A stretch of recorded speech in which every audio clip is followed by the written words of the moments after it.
love my mic back, and my mic loves me. Only true friend. She love the sound of my voice. Put your mics in the air. If you real, if you really spit that real. I'm about to check it out. Assassin, look. When I want competition, I just look in the mirror. With every word that I'm spitting, then the vision is clearer. Nobody touching what I'm clutching, plus I'm busting it first. Yes, your chest will be a mess by the end of the verse. Your body stretched out like a book on the pavement. People pass by as they look in amazement. Your body leaking your genetics, got you looking so pathetic. No need to call the paramedics, it's too late for anesthetics. Me and my microphone. Me and my microphone. Me and my microphone. Me and my microphone. Me and my microphone. Me and my microphone. Me and my microphone. Me and my microphone. Coming out the dirty south, show everybody I'm the cleanest. Run your mouth, I send your body to the cleaners. Love my mic, so can't nobody come between us. Won't be nice for anybody wanna see me. Back up a little, just a couple of feet. You don't listen, you'll be missing just a couple of teeth. Hard to buy the rhyme, with no teeth in your mouth. Stepping out of line, then we sweeping them out. Me and my microphone. Me and my microphone. Me and my microphone. Me and my microphone. Me and my microphone. Me and my microphone. Me and my microphone. Me and my microphone. My mic got jealous when I was talking to my girlfriend. So you know, it's like I'm caught up in a world when I'm not about the drama. I don't need that. Started yelling and all I heard was feedback. Said I need to choose, but do it quickly. Use a tool, you fool if you don't pick me. Since she made me choose, you know I left her. And pick my microphone up off the dresser. Me and my microphone. Me and my microphone. Me and my microphone. Me and my microphone.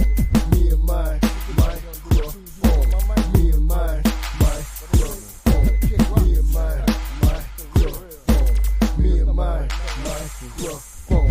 Me and my mic been tight since 9-5. She don't wanna go out, she stay at home and vibe. Ain't nothing without her, I doubt she'll understand.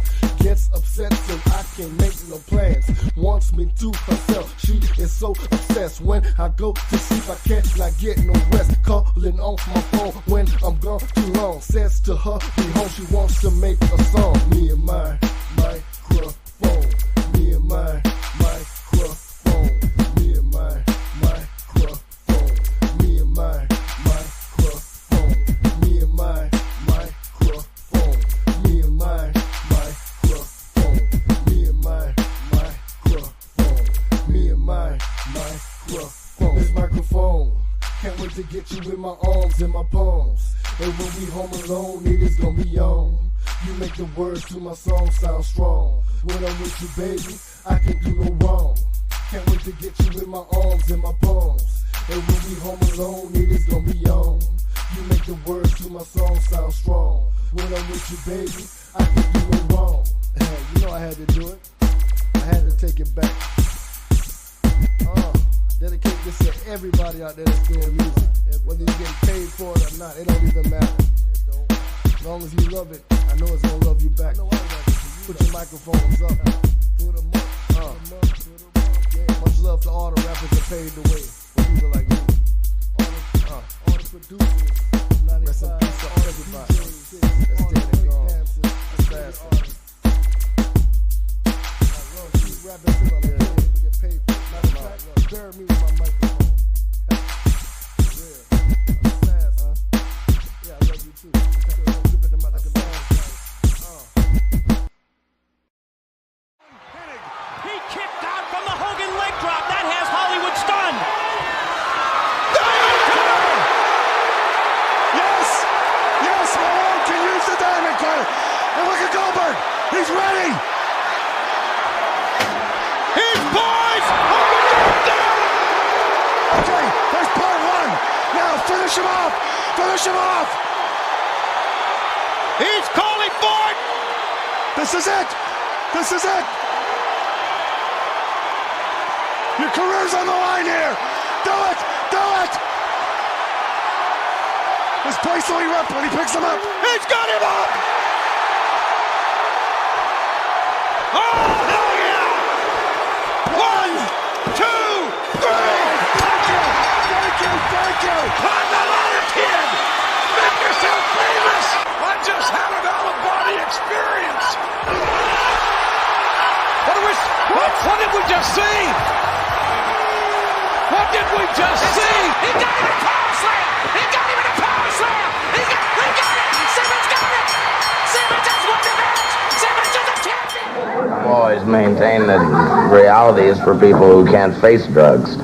Shit is about to get real.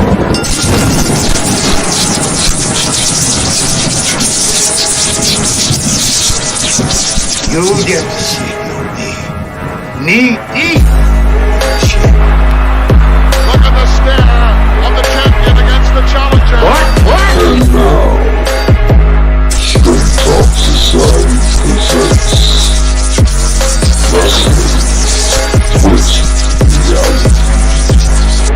The following announcement has been paid for by the New World Order. It's going to be the biggest battleground in the history of our sport. The biggest match in pro wrestling history. The two biggest superstars in our sport in the biggest event the sport has ever seen. The biggest match in the history of our sport. Enough is enough. That's enough. No! Stop it! Fail! It's tougher than a $2 steak. Who is your daddy? Who's your daddy, Undertaker? This slam! Tough slam! Who's your daddy? Lucifer's lips on the biggest times in the WWE! Somebody stop this! Somebody stop the damn man! Enough's enough! What?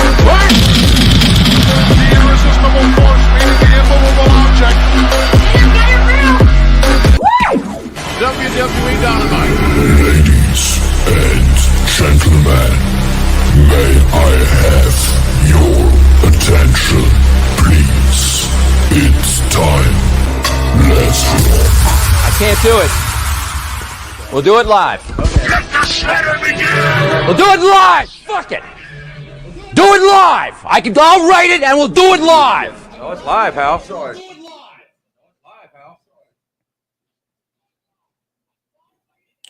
What's up, Straight Talk Society? This is your host, Trevor, and we're back with another episode of Wrestling with Reality. First of all, I need someone to do me a favor. What's up, Venkat? Unmute yourself. All right. Get this True Graphics out of here. Spamming my chat with all this No, foolishness. he's not spamming. That's him. That's what's the name? True Pop. That's him. That's him. Oh, that's Top Cat? Oh, my bad. All right, my bad, man. You gotta let me know, man, because I got so many people that come over here to attack me unnecessarily. So when I see things, I'm just like, I'm not used to that. So my bad. Let me drop the link so you can come up. Yeah.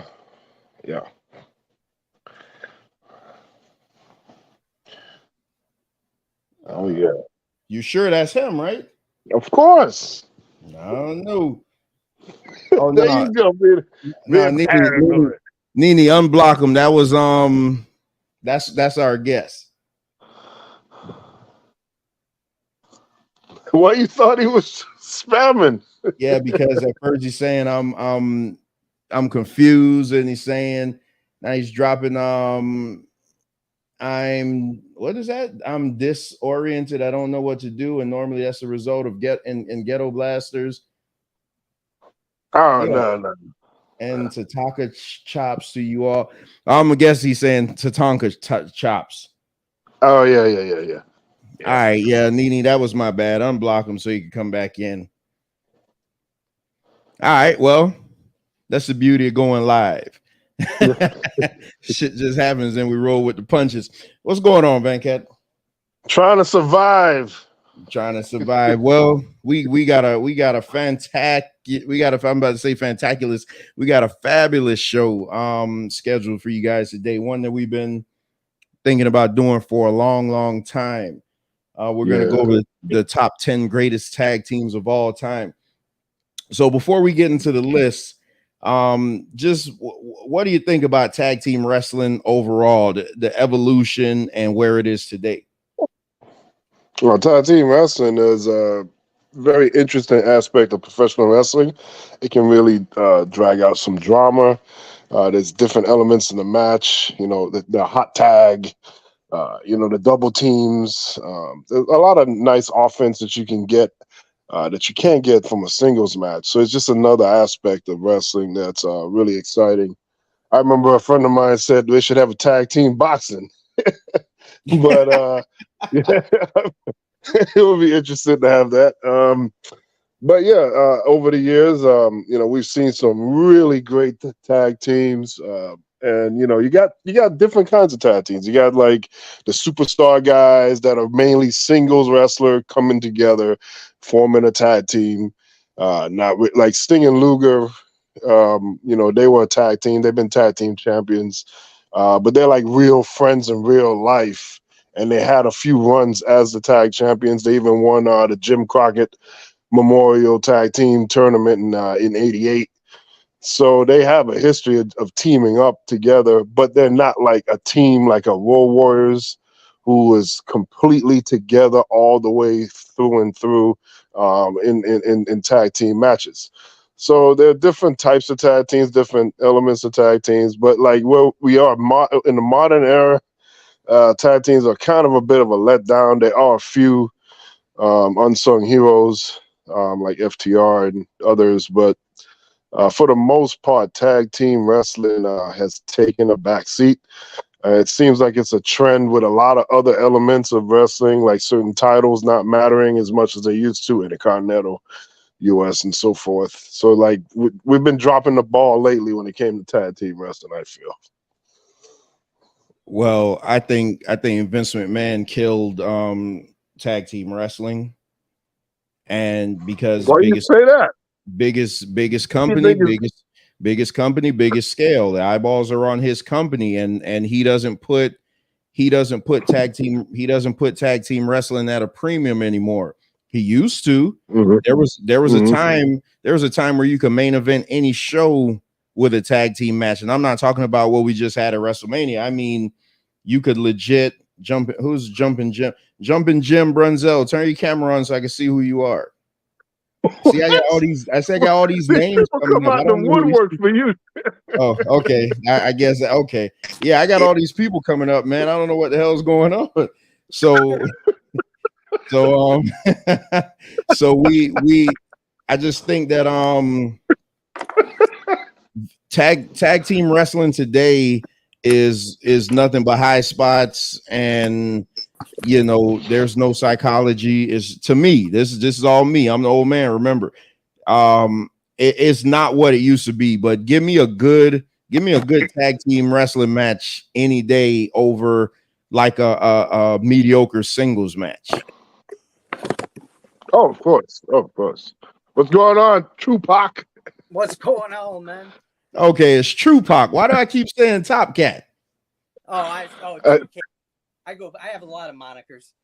Oh, you might want to turn your microphone up some. Okay. Oh yeah, I got a case on it. Let me take that off. There we go. How's that better? Yeah.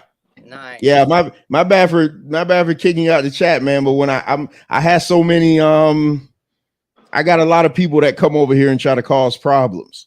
So anytime I see something that I'm not used to seeing, then I'm like, you know what, just get them out of here. And I'm always a wild card.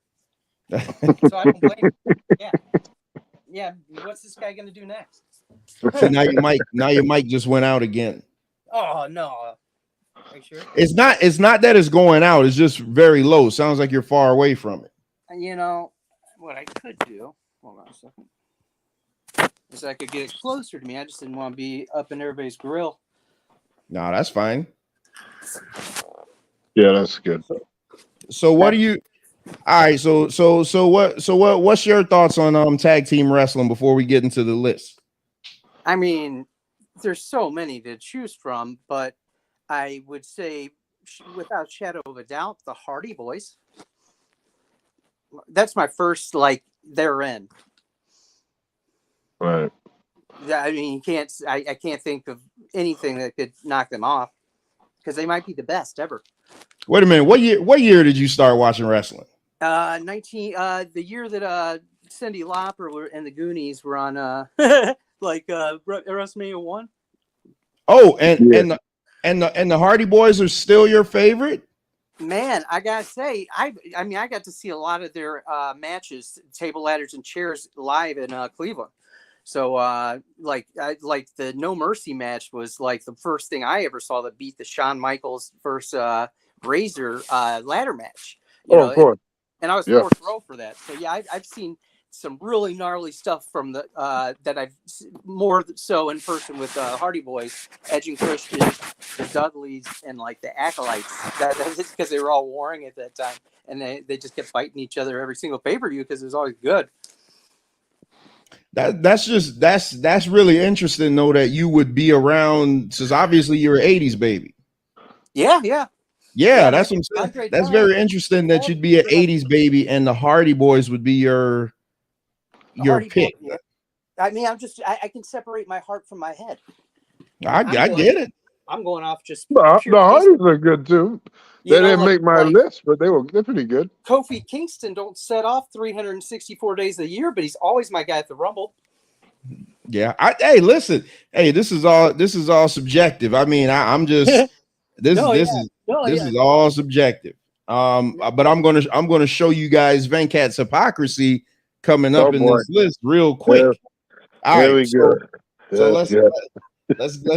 let's get to the list. Before we get to the list, there's always a conspiracy up in here, boy.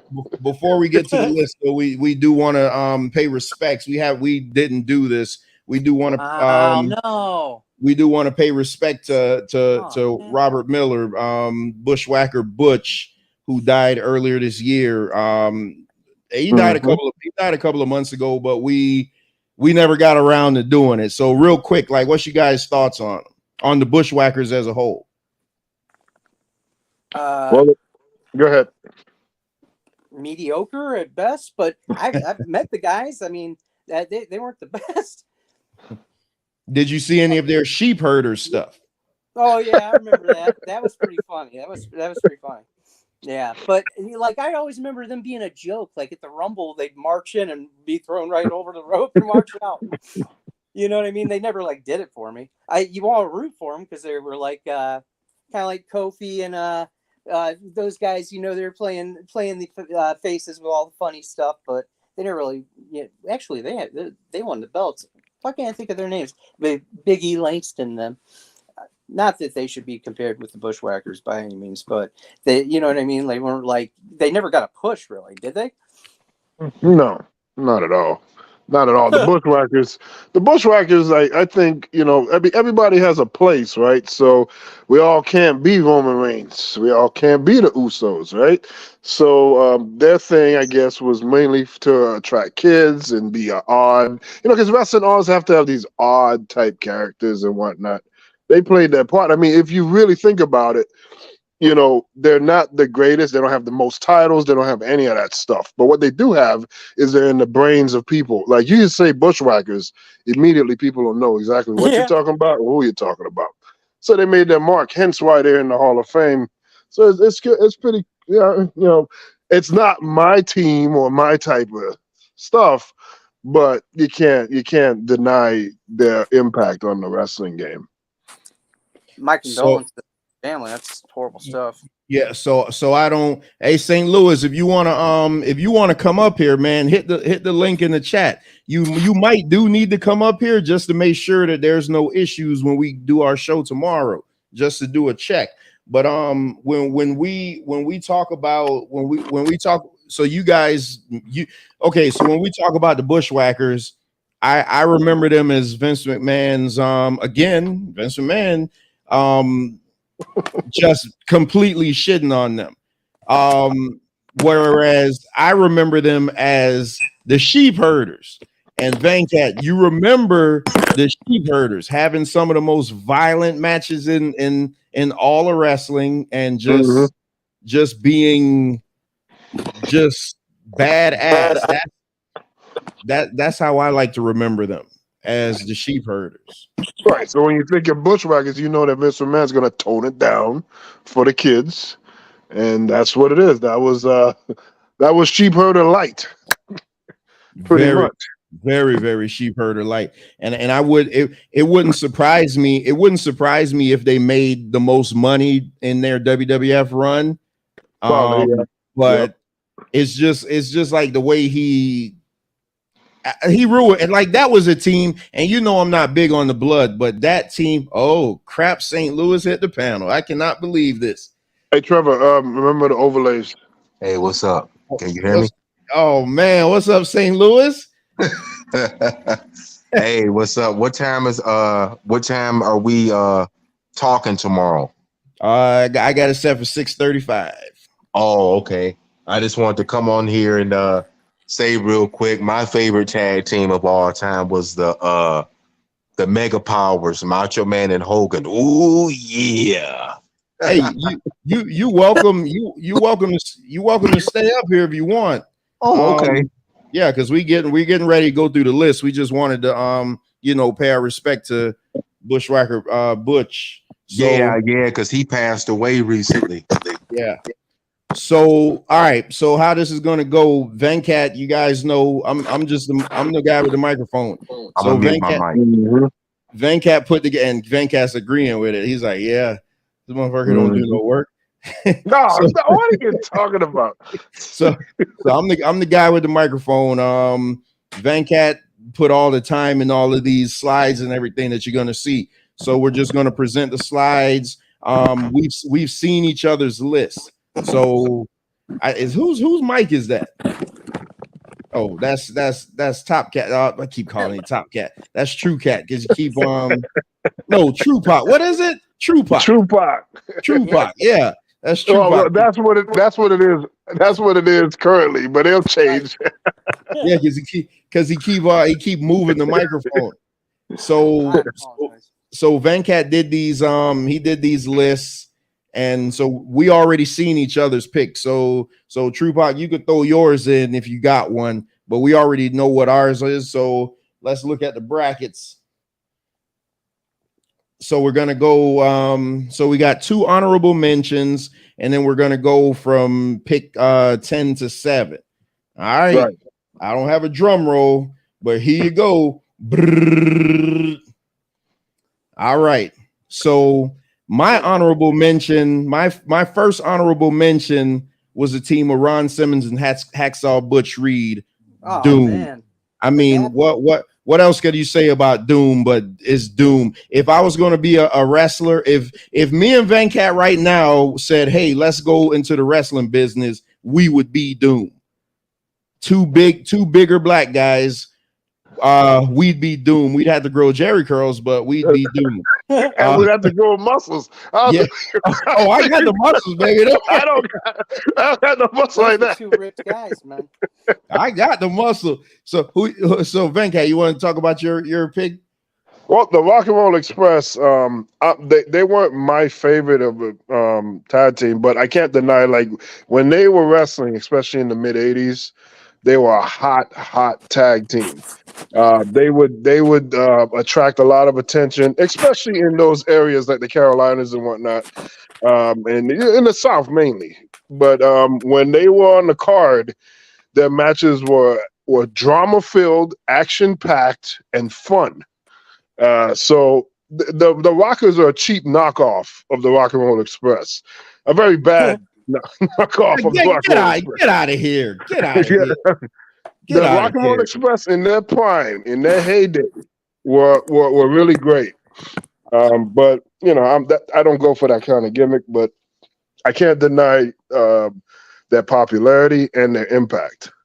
The Rockers are just straight trash. And the Rock and Roll Express were great baby faces. They knew how to get heat, something that today's wrestlers don't know anything about. Let me sidebar real quick, because y'all know I'm the sidebar king. I was watching NXT last night. Tremendous match between Dragon Lee and JD Madonna. I'm gonna tell you this match sequence. Dragon Lee hit JD McDonough with a poison rana right on the top of his head. McDonough gets up and no sells the shit out of him and hits him with the stiffest lariat you'll ever see. Dragon Lee jumps right up from that, and then they go to trading shots, and then you get the "This is awesome" chant. That is infuriating. Do you think that guy was pissed off though for initially being hit like that? No, that's probably why he got up and started hitting him so hard. No. He hit him with a poison. I mean, you're not gonna just hit somebody with a poison rana and they don't know that it's coming. Okay. No, it was terrible, man. But I just had the sidebar. Top Cat, what you got for this one? There you go with the Top Cat. Yeah, I'm. So this is the number 9 slot. No, this is your honorable mention. Oh, my honorable mention. Your first honorable mention. If I had to give an honorable mention, it would be I would have to say something like Scotty Too Hottie and like Rikishi or when Christopher Bryan was still alive. You trolling me? You trolling me right now? Too cool. I like Scotty, man. I don't know. Like he's an honorable mention. He can't make the top 10. I feel like you're trolling me for real. I had you put me on the spot first of all. So, let me go with a different honorable mention. And I would your honorable mention is your honorable mention. I would probably say something more up to speed, like and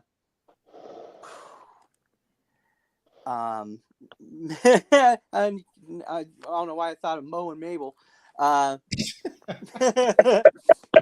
would say like damn man, like I would say like Hawk and Animal, man, because they wouldn't make my top 10. But all right, Venkat, we got to kick him off. I'm sorry. Yeah. Yeah. Road Warriors are like one of the greatest things to bro. He has the Road Warriors. They're not in my top 10. Okay, right. I'm interested to hear his top 10. Yeah, I'm very interested. Now I'm interested. Now you got me. And mind you, I'm freestyling. Now you got me. All right, so let's move on here. So our next honorable mention for me, it's wait a minute, the Rock and Roll Express.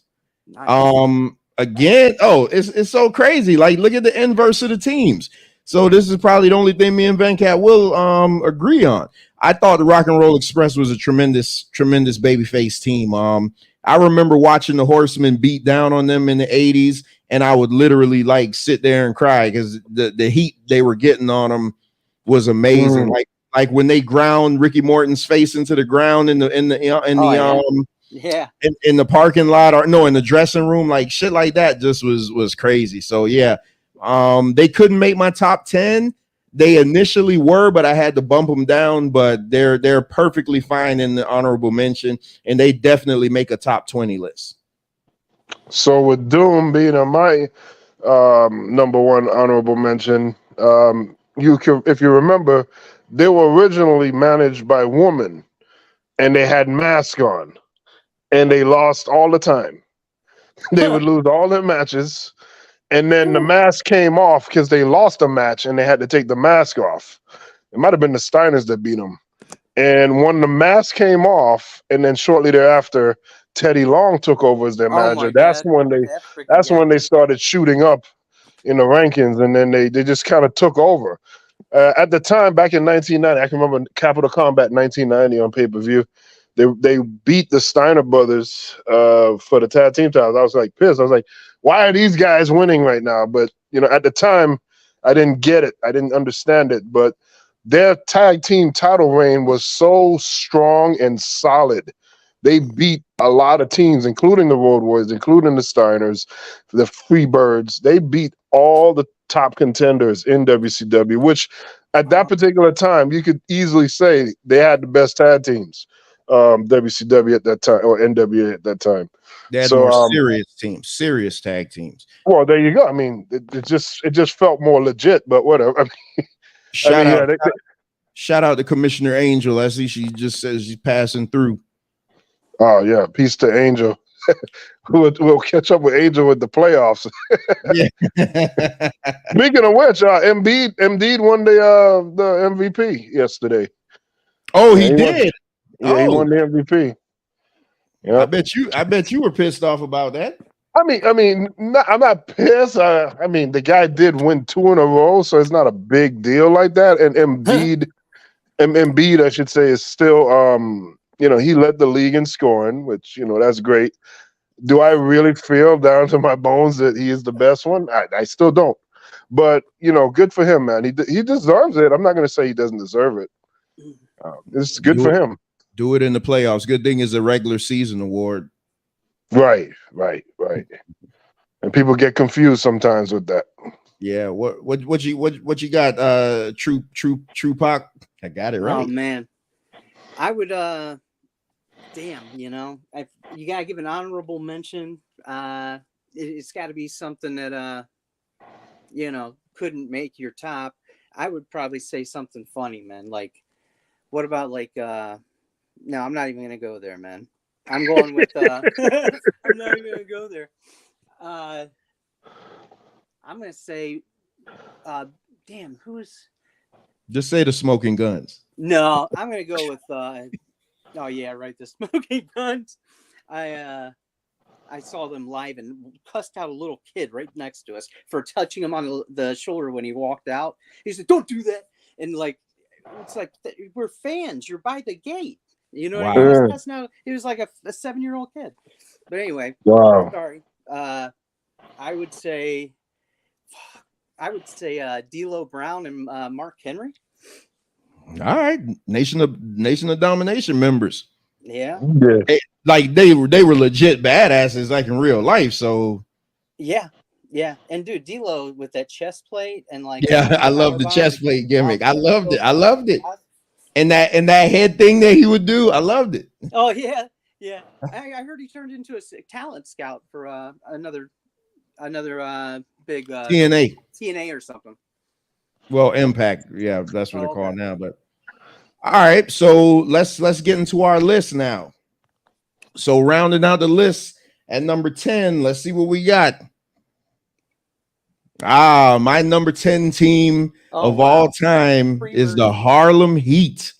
I mean, what else can you say about Harlem Heat, man? Harlem Heat is like just legit one of the baddest teams ever. You had the power of Stevie Ray. You had the quickness and the power and the agility of Booker T, who went on to be five-time WCW champion, WWE Hall of Famer, runs his own wrestling organization. Booker T is just. I'm more of a Booker T fan, but Booker T is the man, and Harlem Heat was so badass. And I'm gonna just say this. In the 90s, when a bunch of gimmick groups and everything were showing up, the Harlem Heat stood for representation to us. Like, it was good to look out and see a team that wasn't dancing. They came out and they looked like legit badasses, like they just beat the shit out of you. And it was awesome, man. Growing up in the 90s and you saw Harlem Heat, you looked at them like, damn, I want to be Harlem Heat, man. With the slick talk and everything, they were awesome. Yeah, they had the crazy vinyl gear and stuff, man. Yeah, you would think that wouldn't breathe. That'd be worst thing ever. But I guess they were doing fine. But I don't like the way they talked to Hulk Hogan in the. Why did he not continue on like Booker T did? Because Stevie Ray, I think he got hurt with his back or something, right? Or yeah, injuries derail him. Plus, he was the older one of the. I think he was older by a couple of years. So yeah, but Hogan still wrestles.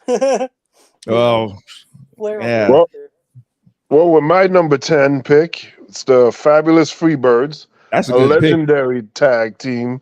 A defining tag team. The Freebirds were the first team in wrestling history to introduce music to go down to the ring. That didn't happen before the Freebirds. They were coming down the ring with music, and then eventually everybody in the industry adapted that technique.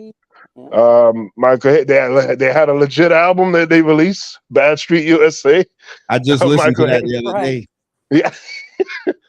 Michael Hayes has a bunch of songs he's recorded over the years. Yeah, they're just a great tag team. And then they had different members and different iterations. Terry Bam Bam Gordy, R.I.P. He passed away a few years ago. And again, he was one of those wrestlers that died early age. I believe when he passed away, he was in his mid to early 40s. Yeah, like 43. Yeah, Crazy, yeah. man. Yeah, Jimmy Garvin, and he had that DDT that he had, and Michael Hayes did the DDT too as well. But they worked great as a team. They were always in sync. They were super over. You can watch old WCW pay-per-view matches, and you can watch them either open the show or maybe second, third match. When the Freebirds came out, the crowd just got more electric, more energized, whether they were cheering for them or cheering against them. They just had an extra spice, I guess, because of the history with the Von Erichs. They feuded with the Von Erichs, and they had all these storylines that really captivated the wrestling audience. So this was a team that is, this is a team that's industry defining, and an important team. No matter what we think of Michael Hayes, but whatever. So Hulk Hogan says that he's the first one to bring the music. I don't know if that's true. When he came with Eye of the Tiger. First of all, if you go to YouTube, just type in Hulk Hogan lies, and there'll be a multitude of videos that will come up explaining all the lies over the years and decades. That should be a show because Hulk Hogan lies. Right, yeah. No, the Freebirds were awesome, man. I like I said, I don't know why randomly I just decided like last week at work I wanted to listen to Bad Street USA, and like it's ridiculous to see these two white guys with jerry curls. They knew the gimmick though. Gorgeous Jimmy Garvin. Jimmy Garvin wasn't gorgeous. But it's the gimmick. That's how you get heat. Like you do the opposite of what you are, man. That they were awesome, man. I love that team. Like I say, if we were doing like a top 20, this list was much harder than I thought. Just because I had to take out, I was like, nah, I can't put that team, but I need to put this team. So yeah, that's a good pick. Who you got, True Pac? Well, with that being said, I would, I wonder if I should use them this early, but damn. Well, hell, you got the Road Warriors in honorable mention, so Dogg and, Billy Gunn, man, the New Age Outlaws. All right. I like the New Age. Listen, man, during that Monday Night Wars, man, the New Age Outlaws was the team. Extremely entertaining. They weren't any good, but they were a good ass team. I think Billy Gunn's the one that cussed out the kid. Wow. Yeah, they weren't good like in the ring, but they were a good ass team. But Road Dogg was hella entertaining. Yeah. He carried the group because Billy had no fucking no charisma at all. He was a douche too. Like people said he was a dick at the fucking rib burn off up at my house.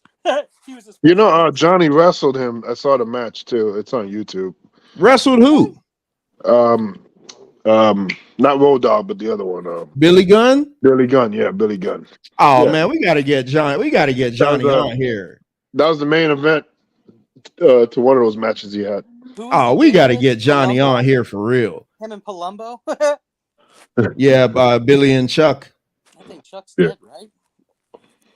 I think Chuck Palumbo is like if he's not a bounty hunter, he does something weird now though. He's I think he's like a bounty hunter. But you know, Billy Gunn is still in AEW, so he's still wrestling every now and then. Right. All right. So let's get and we do have to mention now, going back to Doom, because Hacksaw Butch Reed did pass away in 2021 as well. So R.I.P. to him. Really? Yeah. I knew he was deceased, but I thought it was longer. Yeah. He just recently died. He was ripped, man. Yeah. Should have been the Intercontinental Champion. He no-showed the event, and then that's what they gave it. That's what they gave it Ultimate Warrior. What was he doing? I don't know. Nobody knows. What the hell? You know, even what's his name? Doc went out and pitched 9 innings, right? Yeah, who knows what he was doing? Right. All right, so let's get to your number 9 pick. All right. So the my number 9 pick is FTR / the Revival, Dax Harwood and Wheeler. Or is it Cash Wheeler? I listen. This is my favorite tag team. This is as good as you're gonna get to a throwback tag team is FTR. They work the tag rope.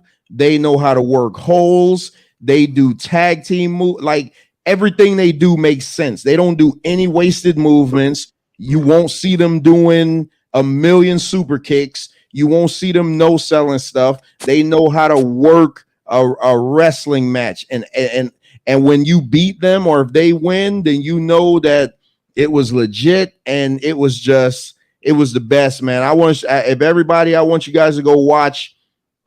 This is when they were the Revival in NXT against DIY, Tommaso Ciampa and Johnny Gargano at TakeOver. I want to say it was TakeOver in Canada. It was a 2 out of 3 falls match. Stone Cold Steve Austin had to do an entire show on that match. It was so awesome. Yeah, he was marking that. You know what it is because when you watch wrestling, you like to see that they follow the rules. Jim Ross always makes a point of that. He's like, what's the reason? What's the purpose of having rules if you're not going to follow them? They don't make tags without holding the ropes. They actually tag hands. It's not this shit that I'm seeing now where everybody's tagging you on the back when you aren't even paying attention. That's not a real tag. Like I'm telling you, man, everything the Revival does makes sense. And I've watched them from the beginning. Like it was Vince McMahon is a piece of crap for. Wait a minute, hold on now. For having you've been singing the praise of McMahon, and I've been talking about Vince McMahon, and you've been shutting me down about it. No, because because you're talking personal. I'm talking about wrestling. I don't go in people's personal business. I don't care about that. Vince McMahon, I'm talking about how he ruined my entertainment. Vince McMahon had the Revival on his roster for like 3 years and did absolutely dick to them.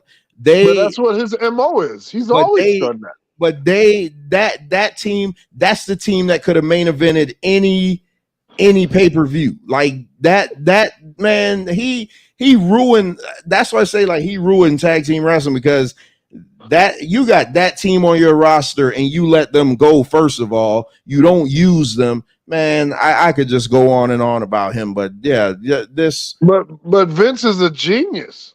He was a genius. He's not a damn genius. Look. I heard. I was watching a video where Roddy Piper was just ripping Vince McMahon in his face in a promo, obviously. So I'm sure Vince okayed it, but he just lists all the failures of Vince McMahon all his life, and the one thing that he got right, because remember you got the WBF, you got the XFL. He also tried another. A business that also failed very early. Yeah, right? I remember and then, that.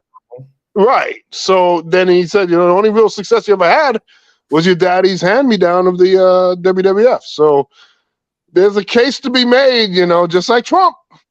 He just got a small loan. It was over $1 million, but whatever. There was a small loan from his daddy, and he was a success.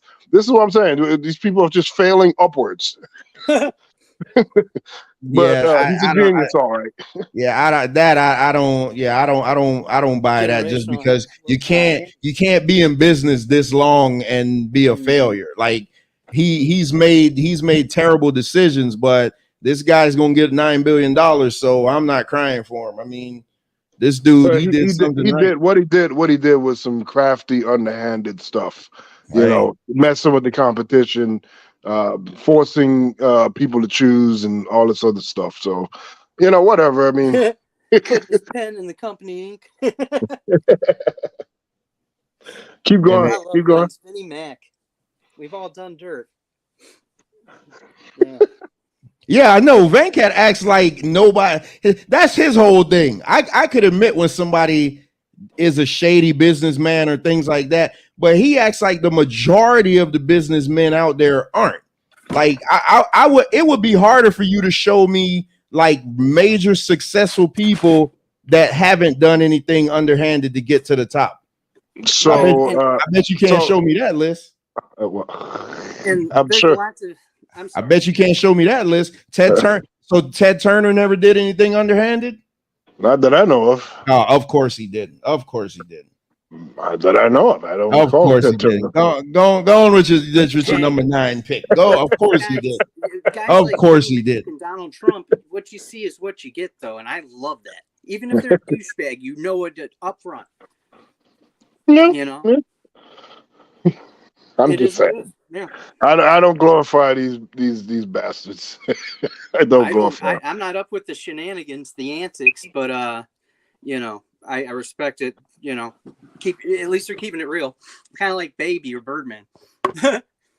Oh man. Oh okay, so my number 9 is the Hollywood Blondes. Wow. At the time, they were just pushed together. WCW didn't want to do anything. They kind of like wanted them to just fail in the corner, just to like just have them just be there. They really didn't want to push them or anything. But this is why they make the list, because they were a throwaway thought. They were just put together just to put them together. And the greatness of Flying Brian Pillman and Stunning Steve Austin, they came together, they embraced being together, and they made the most of it, to the point where Brian Pillman even had them come out with the same kind of tights and the jackets matching, to actually embrace fully being a real tag team. You know, sometimes you see these tag teams and one guy got on a completely different outfit than the other guy, and you don't really look like a cohesive unit. So they completely embraced it. They got over with the fans in a major way, so much so that they had to win. They had to win the championship. And when they had the titles, they were in some of the hottest matches in WCW, or pretty much all of wrestling at that time. They had some great matches with Doc Pritchard. Not Pritchard. Right. Yeah. Pritchard and Barry Gordy. They had all kinds of great matchups that just went like the 2 out of 3 fall matches with the Horsemen. Those are some hot tag team matches that really lit the tag team scene on fire. Yeah, so they got to get on there, because they were put together to fail, and they made it successful. And then once they got too successful for classic WCW reasons, this is working too well. We got to break it up. Right. And I just thought that was one of many boneheaded moves that they did. Ric Flair. Well, there you go. I mean, well, Flair. You know how he is. Yeah, that was all Flair. I heard that these are all excellent picks so far from all you guys, except for I don't know the guy. I don't really know the picks. Who are those guys again? Are they new? Like playing like you said? Who, the Midnight Express? I mean, the Rock. No, he's talking about FTR. FTR. Oh yeah, they. I mean, of everybody on this group, yeah. Okay. Yeah, I'm not hip, and it's real small picture, so I should look it up on my phone. But well, I sent him a big picture. I don't know if you got it. I was trying to let you know about that. Yeah, you did. Oh wow. Yeah, so never seen them a day in my life. FTR, because look at them though, they're so bland. When they were in NXT, before they were called the Revival, they were called the Mechanics. And you know what mechanics means, and you know what mechanics means in wrestling. It just means that you're a good worker. That's what they called them. They called them the Mechanics, and then they ended up during the Dusty Rhodes Classic being the Revival, and then that's when they won every single belt. So they won the Raw title, they won the ROH title, they won SmackDown title. They are AEW champions. They're what's the Mexican Triple A? They're active now. They've been active since like 2016. Jeez. Okay. Well, that makes sense. Yeah, they've won every single title. I don't know if they won the new NWGP the New Japan titles. Yeah, I don't know that, but they've won pretty much every single major title that you could win. Like they're awesome.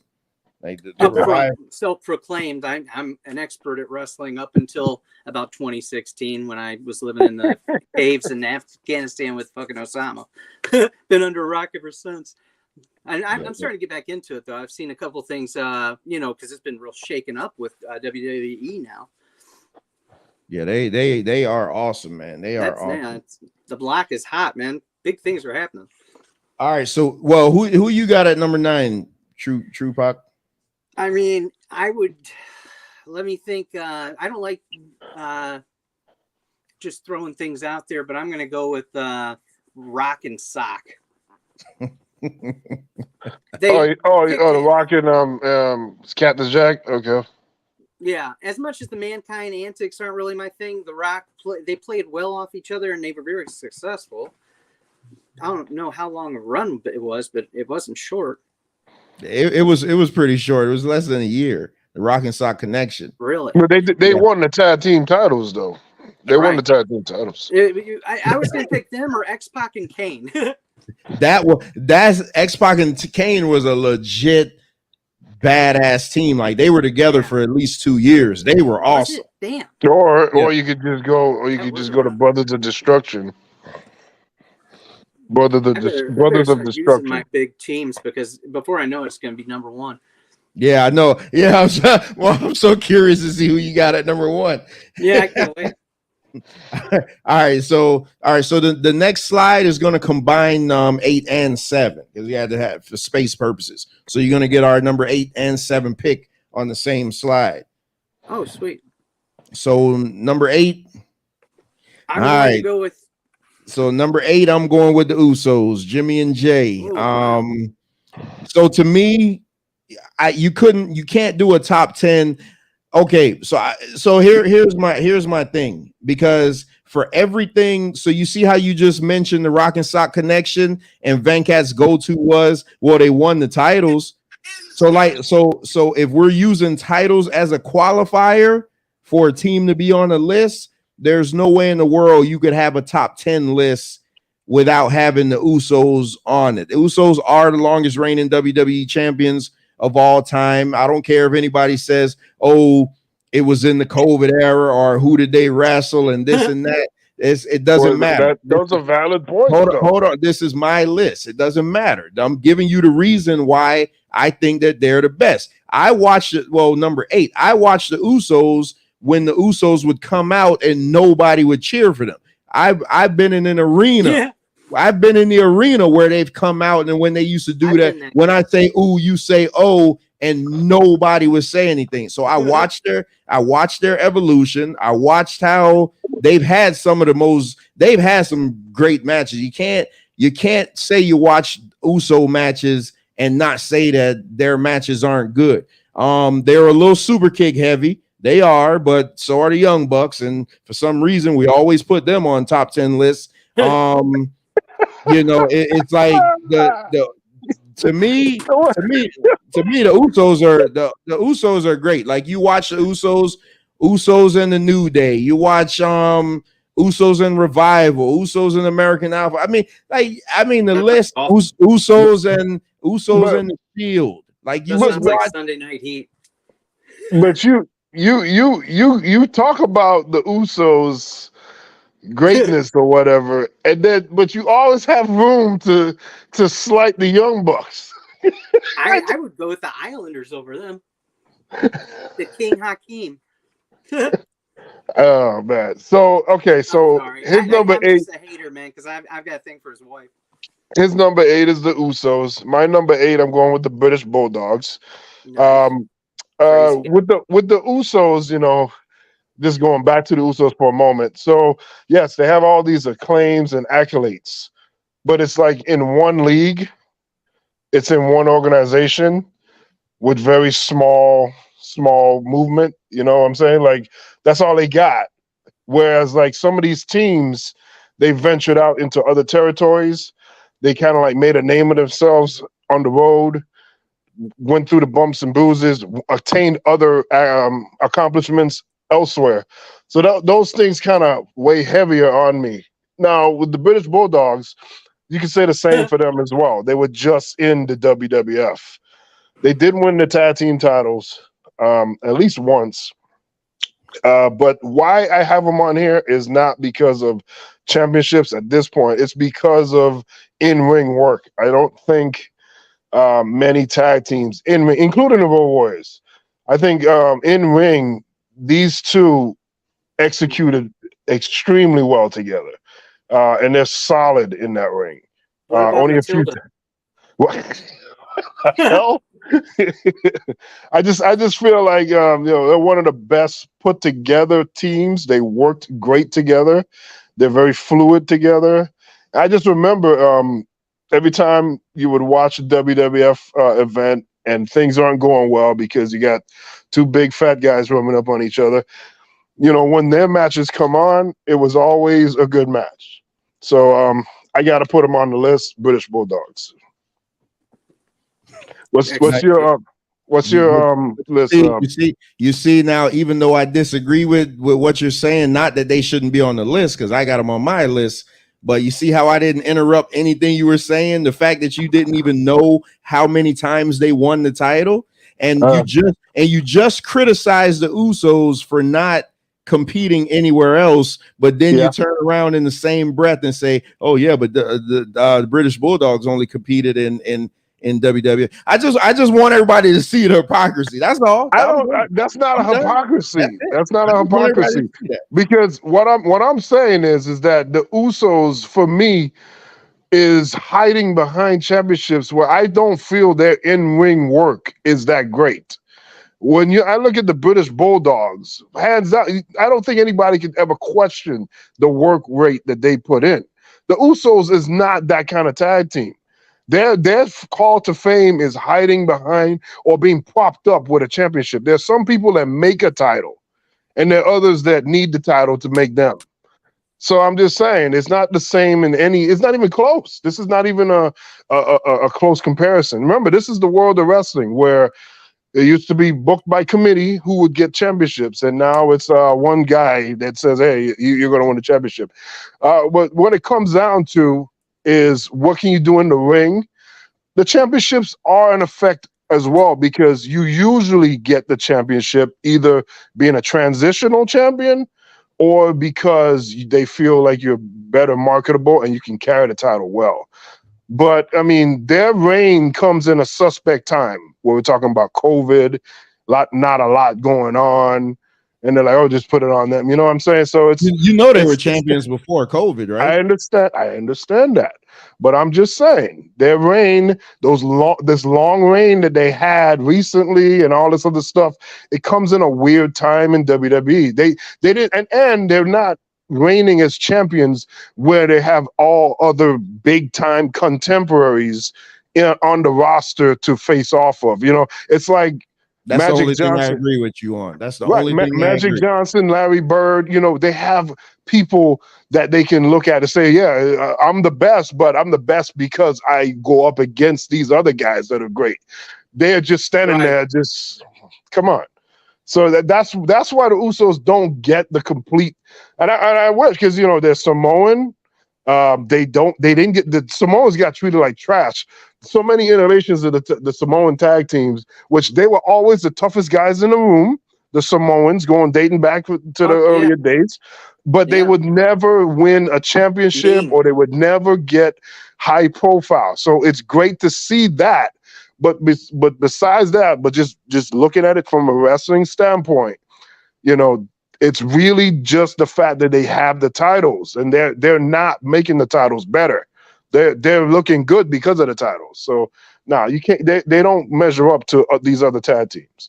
They don't. Hold on, because hold on, Trupac. The only thing I will agree with you on is that they did them a disservice about their competition, and this is a trope that WWE does, and I don't know why they do it. I wish they would stop. They have their champions lose in non-title matches, or they'll have their champions get pinned in 6-man, or they'll have their champions get pinned in singles matches. There used to be a time where you win matches to earn championships, not if you beat the champion, then you get a title shot. So for that, I agree with you. But to discredit their work rate is just, I mean, that's crazy. That just I don't know, because I mean Dynamite Kid was the best of that team, and Dynamite Kid was on the same level as Chris Benoit. But I mean, but to act like British Bulldog was this great in-ring technician, I mean, that's ridiculous. Because if we're gonna, British Bulldog was always the main one I was looking at. Not Dynamite Kid is great. We're gonna British Bulldog was great. We're gonna base British Bulldog's work rate off of Bret Hart carrying him in '92. Like that's what we're gonna base that off of. Oh my God, are you serious right now, man? Because you're talking about work rate. I'm not gonna say nothing because he's passed. But come on, man. Who? British Bulldog. Go ahead. No, I'm not gonna disparage him because he's gone. But his work, Dynamite Kid was the worker of that group. Dynamite Kid was on the level of Chris Benoit, and you know how I feel about Chris Benoit. So Dynamite Kid was on his level though. Like he was like psychotic. No, I mean like tremendous wrestler. Like I mean just a tremendous No, I know. I was just wrestler. joking because they're both Fruit Loops. I mean, they're way off the Richter scale. But I mean, Venkat legit sitting on here saying that the Usos don't have a work rate. Like that's what he's saying. Not to the level of these other teams. Yeah, you got it. Like, who are they fighting? It's like okay. Hold on. Let's look at the list. Let's look at the list.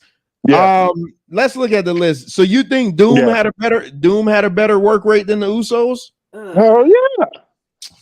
Hacksaw Butch Reed was going up against Ric Flair for the world title. You see what I'm saying? What are you talking about? You see what I'm saying? Before Doom became a team, he was wrestling Ric Flair for the world title. Because he's a known international star. That's when Ric Flair was wrestling everybody from regional territory. Oh, Lord. I mean, am I lying? Oh, boy. I don't understand what the oh man, I don't understand what the pushback is, because the guys on the Uso, do we see them being like world heavyweight champion or contender of the world champion? Do we see that? Main event Jey Uso. Okay. Oh, and go ahead, Trupac, because Venkat he's trying to get me heated, man. I see what he's trying to do. I'm gonna have to wait, one more thing. So the thing you said about these guys getting pinned and you lose a match and then you end up getting a match. I mean, that's right. That's literally what's happening in SummerSlam, right? So this guy comes out, Cena loses at WrestleMania, and now he's the main event at SummerSlam. That's like the same scenario here. I don't get that one either. I don't even know how Cena became a contender. Well, yeah, that's why I called that out. That's stupid. I don't get it. I don't think they should have a million rematches. I don't think again we go back to it. What we always say, they need to have a top 10 list. You gotta have a top 10 list. They need it badly. You can't have the Usos last year, longest title reign in the company's history, but one of them was pinned at least collectively about 100 times. Seriously, and like various matches, and they always eat the pin because Roman ain't gonna eat the pin. But it's like, so yeah, I agree with that part. The way they structure their tag team match. The way they structure their tag team matches is not good at all. That's what I'm saying. So whatever. Go ahead, Tupac. Well, Tupac. I'm thinking of honorable mentions that aren't going to make it, but let me get them out of the way. I got to go with the Rockers. They're better than Midnight Express. And rock and roll. I don't know about that one. Well, Shawn Michaels himself, I mean, I got to put them in there, and they're not going any higher than that. The Rockers are tremendous. The Rockers were a good team, but No, they were a good team. I don't think they were better than the Midnight Express. I mean, that's hell. It all went downhill in the barbershop window. One of the best angles ever. Yeah, I know. That's awesome. All right, so my number 7 is the aforementioned Midnight Express. Beautiful Bobby Eaton, another guy that was playing the gimmick of beautiful, but he was far from beautiful. And sweet Stanley. Oh, Venkat, don't get it. You guys, when we were younger, used to call him Eggman. You guys used to call him Eggman. So, and Sweet Stan Lane. Now you do have another. You have Beautiful Bobby and Dennis Condrey, but I preferred the Beautiful Bobby and Sweet Stan Lane version. Oh, by far, the Dennis Condrey version is not. That's an old, slow down Midnight Express. That makes no sense. Sweet Stan Lane has actual martial arts technique that he uses, and then they martial arts. Right, and they use moves. They use moves that complement each other. They like work as one. And like one guy does something, and then it sets off the other guy to do something else. It's like seamless. Like there's like poetry in motion watching the Midnight Express matches. The Alabama Jam was like one of my favorite moves ever. A match that everybody needs to go see. I don't know what card it was on. Venkat probably will know. Was the fabulous ones against the Midnight Express. I know it was on the Clash of the Champions, but man, that match was. You talk about crowd reaction. Tag team wrestling used to evoke the crowd reaction. Now you watch tag team wrestling now in any company. If it's in AEW, they're just all working for it. This is awesome chant. If it's WWE, the crowd doesn't give a shit. It's like it's all the psychology is completely gone. But if you want to watch a tremendous 10-star wrestling match, you watch the fabulous ones against the Midnight Express. Like that match was, I mean, it had a dusty finish, but that match was tremendous, man. That match was great. I think a part of the problem that we have with the tag teams of today, especially in WWE, is the lack of promotion, time, and just the interest with these tag teams. They don't feel like the tag teams of the past, where you just know them. I don't feel like many of the tag teams today, especially like when people come out of the Royal Rumble and you're like, who the hell is this guy? Who the hell is that guy? And they're like a part of a tag team. Like, what the hell is that? Like, it's just weird to see them. Like, they don't feel like a cohesive unit. They don't feel like they're part of something. They don't feel right. And the ones that do have that, they're always jobbing. They're always looking bad or being presented in a way that's not really the revival. Yeah. Look how they treat American Alpha. Chad Gable is legit one of the best wrestlers in the world, and he eats pins every week. Yeah, that's tough to handle, man. It's counterproductive, actually, because some of these stars that they have, they'll just continue and maintain to be the stars that they are. But like they're protecting them. They protect them too much. Yeah, go ahead. Go ahead, True Puck. Oh, I'm sorry. I apologize. I didn't know it was on me. I'm going to have to go with Arn Anderson and Tully Blanchard. That's your best pick so far. Well, he did pick Road Warriors, just in the wrong place. Yeah, I already want to take my honorable mentions out. What I say, Scotty too, Hottie. Oh God, I was in rare form.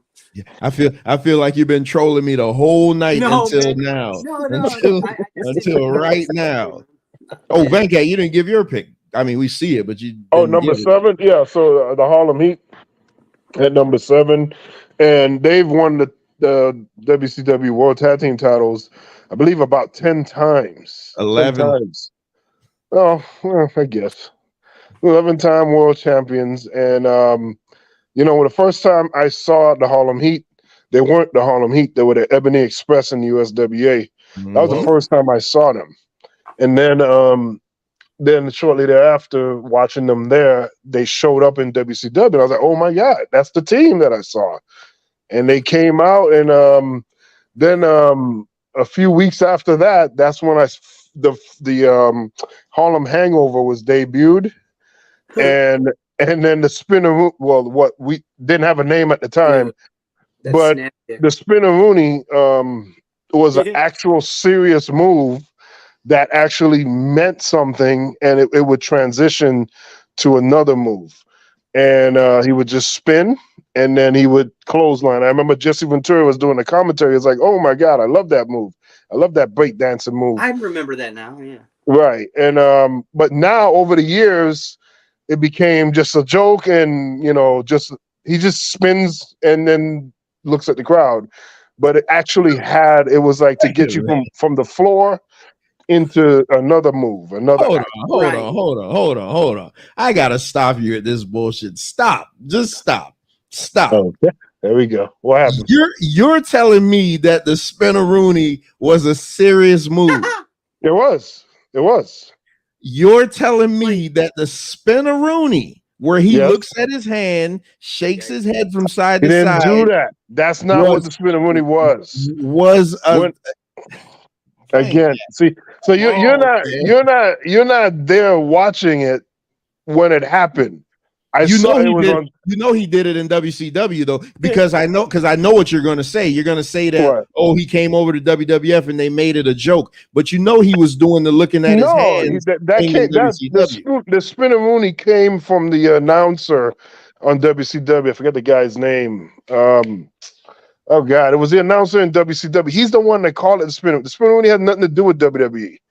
They just continued it, and it just became more and more of a joke. But in real time, when it first debuted, it was on WCW Saturday night, and they were wrestling the bums, the guys that are afterthoughts, and he got knocked to the floor.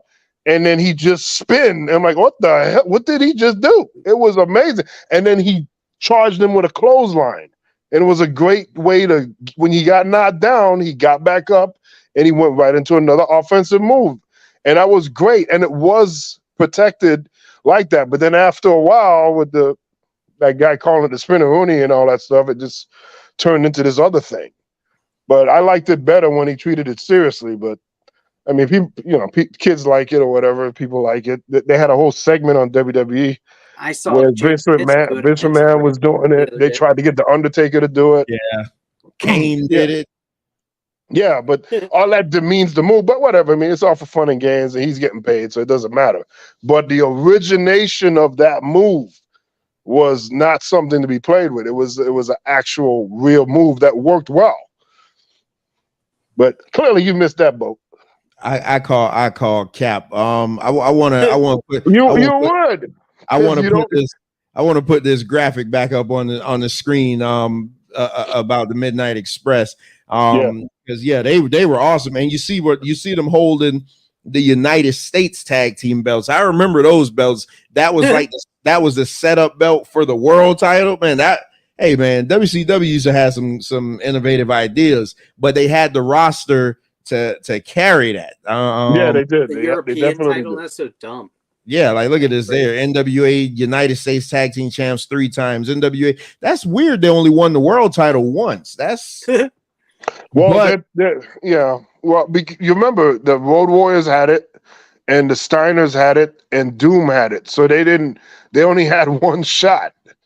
Because most of the time they were the U.S. Tag Team Champions. Most of the time, that's what they were. But you know what was so good? You know what was so good about the Midnight Express is that you mentioned the Road Warriors, you mentioned Doom. They could still go in and wrestle those guys, and you would believe that they could beat them because they were slime ball heels that that would cheat, or they, you know what I mean? Like man. That was like these tag teams. Tag team wrestling is the best wrestling. It is, But I mean, you'll never get back to the glory day. You'll never, because now again, it's just a bunch of high spots. There's no real teams really. You got a bunch of guys that, hey, wrestler I like the Acclaim. I think they're good. I Wrestler like A, you aren't doing anything. Wrestler B, you aren't doing anything. Let's throw you together. Yeah, I've heard the Acclaim is good. I've never had a chance to watch them though. Didn't one of them get hurt really bad? Maybe recently they got hurt, but I don't know. And last I heard they were that, because I saw a video, a vlog of WrestleMania 38, and they were both together in that vlog that I was watching.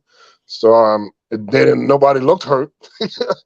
So well, we're in WrestleMania 39, right? I'm sorry, that 39. That's what I meant. That's what I meant.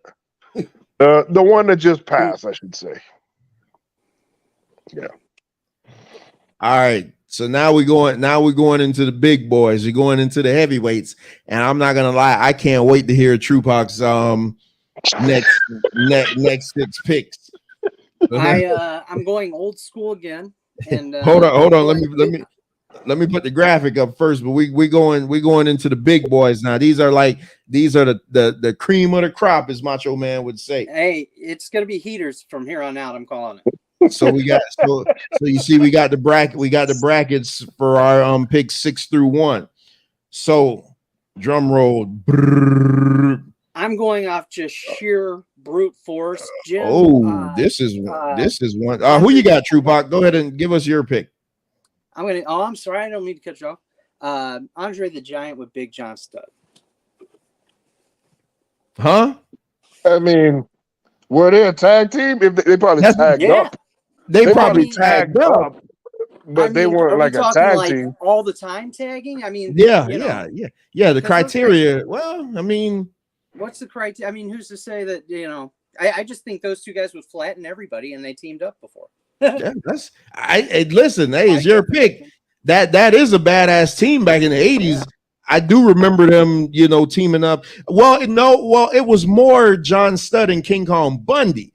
Yeah, because them too. Yeah. Yeah, it was Studd and Bundy because they were trying to take out Hogan. And Andre would come help them every now and then. No, but you're right. But I'd still go with those two. And I got a lot to come still. All right. Yeah. All right. My number 6 pick. I mean, listen, again, if you see my history in picking these teams, work rate is my criteria. And you wasn't getting any better than the Brain Busters. Tully Blanchard and Double A Arn Anderson. Like, they're not the Brain Busters, but whatever. Get out. That's Horseman all day, man. That's Horseman all day. Yeah. Oh, well, okay, Brain Busters / Horseman, but they were because you had Tully was a U.S. champion when he was in the Horseman, so he wasn't really doing tag team duty like that. It was Arn and Ole, and Ole Anderson will never make my top 10 in anything. So, you do. Well, you know that Arn and Tully, they defended the tag team titles against the Road Warriors at Stargate 87. They were tag team champions. They were the champs in that match? Yeah, they were champs in that match. I remember the match. I just thought the Road Warriors were they got disqualified because they threw the Animal over the top. I'm sorry, Animal threw Arn Anderson over the top. I'm sorry, yeah. Yeah, that was a tag team match. I thought Arn and Tully were chasing. I didn't realize they were the champion, but no, they were the champions. That's why it was bad when the Road Warriors lucky. They were trying to get the title. Yeah, the other guys that remind me of Legion of Doom that were badass. Like Powers of Pain. Yeah, that's it. What was the names of those guys? Mercenaries? Warlord and Barbarian. Yeah, Warlord and Barbarian. Yeah. I like them more. Then the Road Warriors? What? I just said never. I didn't like the red and black, and they just seemed like he's thinking of LOD. He's not thinking of the Road Warriors. LOD sucked to me. I like. He's thinking of LOD. I can understand that because in WWF they do water down people. He's talking about LOD. So I understand that perspective. I can see why you would have a reduced opinion of the Road Warriors. Yeah. Remember they had Hawk falling off of the Titantron. Right. In the drunk angle. Well, I don't know if that was an angle match. Well, He yeah. started his brother's tag team, Yeah. John Laurinaitis. The Bodacious Bros or something. The Dynamic Dudes. Yeah. Yeah, but I mean, you can't if the Revival, if I was going to compare the Revival to any team, this is it right here. Like the Revival and Tully and Arn are interchangeable. Like they wrestle the same way. Psychology, they look the same. They look the same. They're built the same. Like it's like literally like they just somebody was like, hey, I'm going to make a new tag team. Boom, we're going to clone them off of the Horsemen. And my number 6 pick is Arn and Tully. All right, so my number 6 pick is the Team 3D, the Dudley Boys.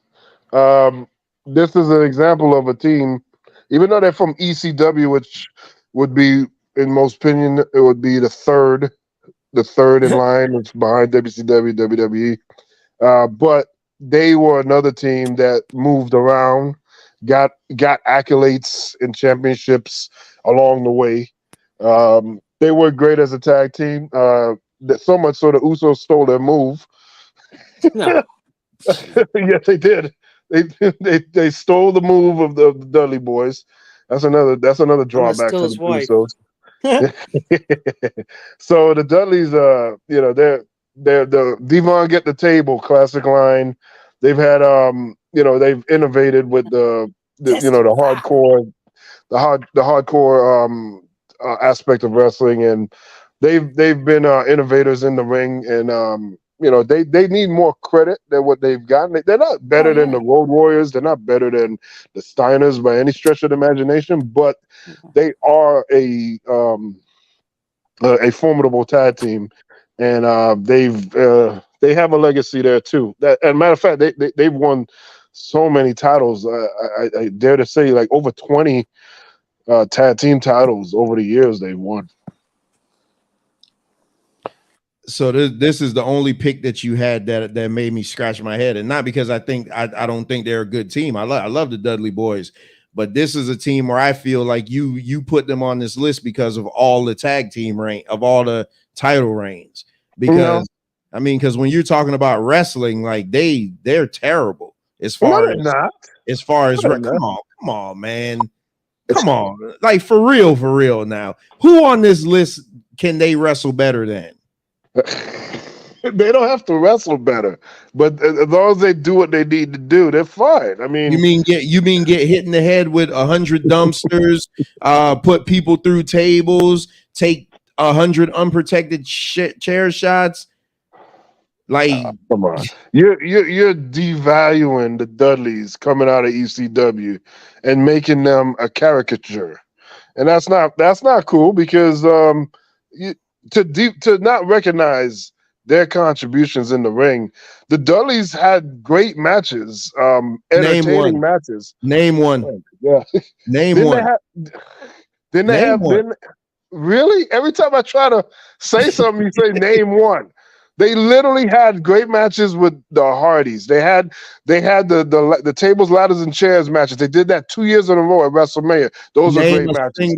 Name a one-on-one, a tag team against tag team that wasn't gimmick. Bet you can't do that. What are you talking about? That wasn't gimmick. Like there wasn't no tables, no ladders, no chairs. Name one thing. They always bring out the tables. So that's their thing. They always bring the tables out. You see what I'm saying? But they always bring it out at some point in a match. They always bring out the tables. That's who they are. That's what they do. You see what I'm saying though? Look, I don't see what you're saying at all. I don't. I think the Dudleys are one of the greatest tag teams that we've seen. When I saw how high you had them on the list, I was like, boy, if you ever were going to do an honorable mention team, this was it. I'm not. They were very entertaining. They were very entertaining. But man, you're talking about putting these guys on the list with everybody who we've already said, plus the people that's coming. Man, that's some lofty praise for these two garbage wrestlers. Like, so the Dudleys can be garbage, but the Dudleys are garbage wrestlers. Yes. Oh, cool. Okay. Well, let's continue with the list. I just asked you to name. I just asked you to name one match that they had that wasn't a gimmick match, that wasn't a stipulation match. You can't do it. What are you talking about? They've had matches with the Hardys and whatnot.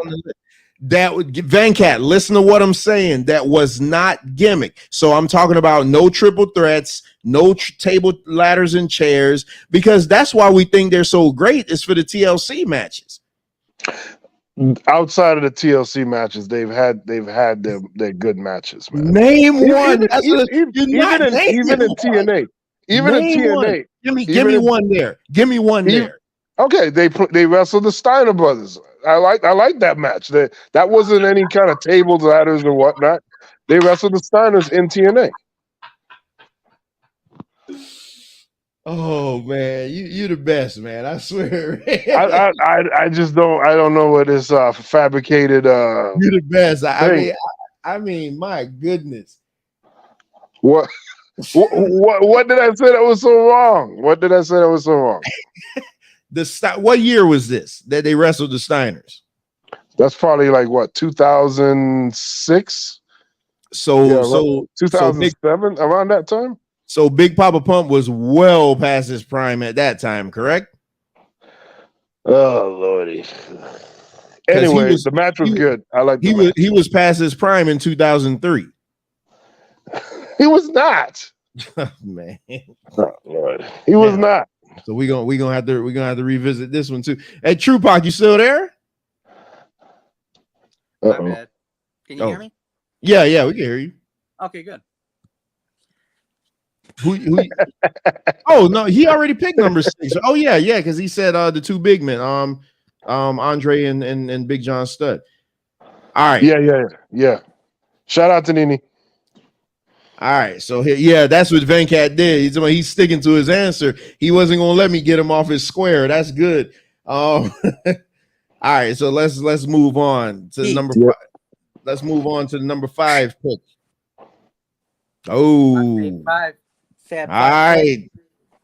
So now this one, the Hart Foundation. So for everybody who thinks I hate Bret Hart, is an act. Bret Hart is awesome. The Hart Foundation was an awesome tag team that, again, just like Arn and Tully, just like the Revival, they worked the tag team. Hold on. You what you're saying right now, they were awesome tag team, they worked, they did this, they blah blah blah blah. We just looked at the British Bulldogs, and for some reason, Davey Boy Smith didn't work, but we're gonna put over Jim the Anvil Neidhart as a worker, meaning that he leaned on Bret Hart's technical skills in the ring, and Neidhart was the power guy. But Davey Boy Smith, for some reason, got devalued as if he wasn't able to perform or do things in that wrestling ring, which is far from the truth. And he wasn't just power. I'll give you that. You do this all the time. No. Like you go on your little schlick. You cut me completely in the middle of what I was saying because you didn't let me finish. Bret Hart carried that team just like Dynamite Kid carried the British Bulldogs. Dynamite Kid did not carry the British Bulldogs. Yes, those are not the same. He absolutely carried the British Bulldogs. You need to go watch those matches again. I don't know what you're talking about.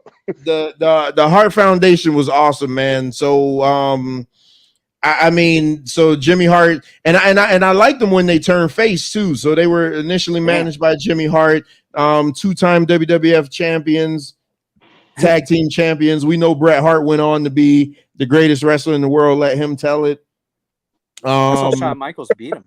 You know, I think they're related by sister. They aren't by marriage. They aren't like real, they aren't real cousins. I know Natalia likes to say my Uncle Brett. It's by marriage. Huh. Yeah, right. Okay. No, you're right. They're not blood, but they're not blood. But it's legal in Canada. Regardless, they tremendous, and they were the only team that could probably pull off Pink, man. It was just, and I love their move. I love their move, the heart attack. And I remember when CM Punk and Daniel Bryan were tagging for maybe about 6 months in WWF, they would use the heart attack. So that was a nice throwback to them. But yeah, the Hart Foundation was awesome, man. Their feud with Demolition. I mean, they feuded with damn near everybody. They're just awesome. Just awesome. Awesome. No, that's a busted ass tag team. Demolition. Right. That's a busted ass tag team right there. But hold on. Right. Here comes busted. All right, who you? All right, it's on you, Venkat. Oh, my turn. I thought it was Tupac. Oh, all right. Well, Tupac, you go. All right, I'm coming out swinging again. Damn, I gotta say, man, you guys aren't gonna like it, but it has to be said. I mean, I'm gonna have to put Edge and Christian. Oh, that's not a bad pick. Yeah, that's a good pick. Yeah, that's a good ass pick right there. I'd have them definitely in the top 20. That's a good ass pick. Mm-hmm. They're still great. I still like watching those guys when they wrestle. Like that's a really good pick. Like Brood, man, Gangrel. Yeah, that was that. Edge and Christian were awesome. Edge and Christian carried Dudley Boys a million times. Oh my God! You know, you're just like New Jack, because New Jack hated the Dudleys. New Jack hated Chris Benoit. You're just like New Jack, Trevor. I'm gonna start calling you Trevor Jack. A man after my own heart is New Jack. I love New Jack, man. Huge fan. He got herpes from Terry Runnels. I fucking love him, man. I'm so sad he died. He did the best interview on Vlad. Oh yeah. All right, so now we're gonna go to my pick, the fifth pick, Midnight Express. We talked about Midnight Express. Just a legendary tag team. The fluidity, the cohesiveness, that working together. Some tag teams you'll never see as quite smooth as they were with each other. Everything they did had a purpose. Everything they did meant something. And they were smart, and then they had one of the best managers in all of wrestling, one of the greatest minds in all of wrestling. We might have to do a top managers match. Oh, that has to come. You really like him, huh? Oh yeah. I don't. Jim Cornette has some questionable past, but whatever. But you can't deny it. We all do. That's what I'm saying. He won't bring it up though. If it was Vince McMahon, he'd bring it up. He wouldn't bring up Jim Cornette. I made a show on that. I did that already. I talked about his stuff already. I should probably watch something on him because I don't know a whole lot about Cornette since he stopped working for WWE. But I know he's got a mouth. Oh yeah. So this is great. I mean, all around this version of the Midnight Express is the right version. You always hear people talk about the other. I think there's like two other versions of the Midnight Express. Oh, the new Midnight Express with Bart Gunn and Todd Holly. Yeah, let's not bring them up. Yeah, right. No kidding. Everybody else is pale in comparison to this version right here. This is the definitive version of the Midnight Express. Yes. Yeah. This team was awesome, man. I would have loved to see them get a run in WWF when WWF had when they were tag team heavy, when they had the Killer Bees and the Rougeaus, and they had a lot of teams and they put emphasis on the tag teams. I would have loved to see them. They would have strike forced them out of the building. That's what they would have done. Made them just made them just so when they have the capability to do a lot more. So I don't trust the WWE, especially after Sting. I don't trust the WWE with certain people. We already talked about it. How we can have a weird view on one of the greatest tag teams, if not the greatest tag teams of all time, because of the way they handle it. So it's just weird. You have to be. It's like throwing dice. You have to be very lucky, I guess, if you're going to get something good out of them. Well, the next, so we're at hold on, so we're at pick 5. So the next slide is gonna show 4, 3, 2, and 1. 4, 3, and 2. So keep that in mind. Because again, it's for space purposes. So my number 4 pick is the British Bulldogs, who I thought was a tremendous see Horrible. again, this is where we are. This is where we go, because Venkat he'll go through all this whole spiel and then say like, oh, you don't think this and that, but why? They're my number 4 team. Unreal. They're my number 4 team over Arn and Tully. So I could still love a team, but I could point out the fact that, hey, the British Bulldog, he was the weak link of that team. He was the power, and you can't say he was a power because both of them were powerful. British Bulldog was just the bigger of the two. Yeah. So that's why it looked better what he was doing with the running power slam. But you got Dynamite Kid with the flying headbutt, which you probably shouldn't have done. But there you go with that. And we got to tell the story of him getting all his front row of teeth knocked out because he kept messing around with Ray Rougeau. Brothers. So he got the quarters, soccer quarters, knocked his whole fronts out. So you bully people. You bully people, that's what you get. So we talked enough about the British Bulldogs, though. So go ahead, True Pac. No, but you should run up 3-2. Oh, am I here? Yeah. No. We gonna build this up. Okay. I feel like it's a wasted pick because he already said the Dudleys, but I'm putting them in next. Okay. For sure. They would definitely make my top 20. Oh Lord. Yeah, they're one of my favorite tag teams of all time. The only reason they're not number 1 is because there's better, just all around overall people. Told you nothing but heat. All right, so my number 4 is the Horsemen, Arn and Tully. Sort of similar to Midnight Express. Arn and Tully, they're more. Not as flashy as the Midnight Express, but the same idea as far as working as a group cohesively. Doing the drop toe hold and then doing the outstretch for a tag while holding back the opponent. Just smart psychological things that just make sense, things that really builds and working on a certain body part and not letting go of that part and just trading out each other.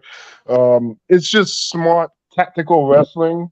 It's very visual. It's very it just displays their skill and technical abilities in the ring, and they tell a great story as well on top of that. So one of the best tag teams ever. They're not the biggest. They're not the baddest, but they're damn sure one of the smartest, and they utilize their techniques to great effect. Yeah, I don't disagree. Well, most of our picks were the same. I mean, with a few differences, and that's what I say with the Dudley Boy pick, you completely threw me off because our list was so similar. With the exception of maybe 2 picks. So that's what threw me off with the whole Dudley Boy thing. But to me, Dudley Boys will be the 2 honorable mentions in the top 20. But oh Lord, they didn't even make the top 20. Oh my God! I just want to say, you guys picked all these great picks, and I had the honor in 1987 in Columbus, Georgia, to go to my first wrestling event. And I got to see Ric Flair, the Brain Busters, Midnight Express, Rock and Roll Express, and I think someone else that we named too. They're all there. It was a wonderful show. It was fantastic, but only ones that are making it in the top 10 here are going to be the Brain Busters for me. Yeah, Brain Busters are awesome. But they're great. I mean, it's old school stuff, man. Smoky Mountain Wrestling and shit. Oh yeah. 3 a.m. So number 3, for me, my number 3 pick is gotta be one of the most disrespected teams of all time. Trash. Is Demolition, because Wow. The word is that they were the Road Warriors ripoffs, which is bullshit. The Powers of Pain are Road Warrior ripoffs. I mean, that's easy. Anybody with a set of eyes could see that. But yeah, Demolition, longest running tag team champions until New Day broke the record. And the reason they had New Day break the record is because of Vince McMahon being petty, and he, with the lawsuit that Axe has against them, he was like, well, to hell with that. The fact that they aren't in the Hall of Fame is laughable. That you could have a Coco Beware in the Hall of Fame. You could have people who've never wrestled for this company in the Hall of Fame, but you have your greatest, longest running tag teams until recently not in the Hall of Fame because of some lawsuit business. Right. My whole thing is put them in the Hall of Fame. Put them in the Hall of Fame while they're still alive. I mean, Macho banged his daughter. We don't need any more. We don't need any more Vaders. People die, and then all of a sudden you want to put them in. Put these guys in the Hall of Fame while they're still alive. Triple H, do the right thing. I know you made good with Bruno and all that stuff. Do the right thing. Hopefully Vince McMahon gets booted out within the next year, and you could right some more wrongs, because the fact that Demolition is, and here's the thing, Demolition is, I'm not like Venkat. I'm not going to say that Demolition was great wrestlers, because they weren't. Demolition was just smash mouth, kick your ass team. They'd come in and they'd take care of their business. They were different than anything that we ever saw. So the fact that people would say, anybody would say that they were Road Warrior ripoffs when they're literally playing S&M characters. I don't know if it's Kiss or yeah, that's crazy though. It's like it's just something to give people to talk about. Like, oh yeah, they're Road Warrior ripoffs. Come on, man. They look like fat Gene Simmons guys. They were more Kiss ripoffs than anything. Okay. So hold on. So I am led to believe by my esteemed hosts that the guys that are standing there with their mouth open, painted up. Let me put them back up. Hold up. Yes, put them back. Please put them back up. Who's their manager? Okay. Mr. So Mr. Fuji at one point, but then they ditched him after a while. So the guys that are face painted, wearing all black with little spikes on them, is not a knockoff to the big guys with face paint on, with big spikes, wearing all black. They are not a knockoff of those guys. Absolutely That's a hard sell, dude. Absolutely not. That is a hard sell. I think anybody with glaucoma could see that these guys are blatant ripoffs. Where's the shoulder pads? Come on, really? We're gonna omit elements of the gimmick, and then that's your recourse? Come on, Trevor. Come on. And then the other thing too is that you got a situation where these two are horrendous wrestlers, and as a matter of fact, but I said during their run, for the most part, this guy Axe was the older one, and he was limbering around the ring a lot of times. They did not have really the greatest looking runs, but they were by default getting the titles, because when you looked at the tag team scene, if the Hart Foundation didn't have it, they had to have it, because the tag teams were piss poor at best. There you go. You see that on the screen? Say it to my face. There you go. There you go.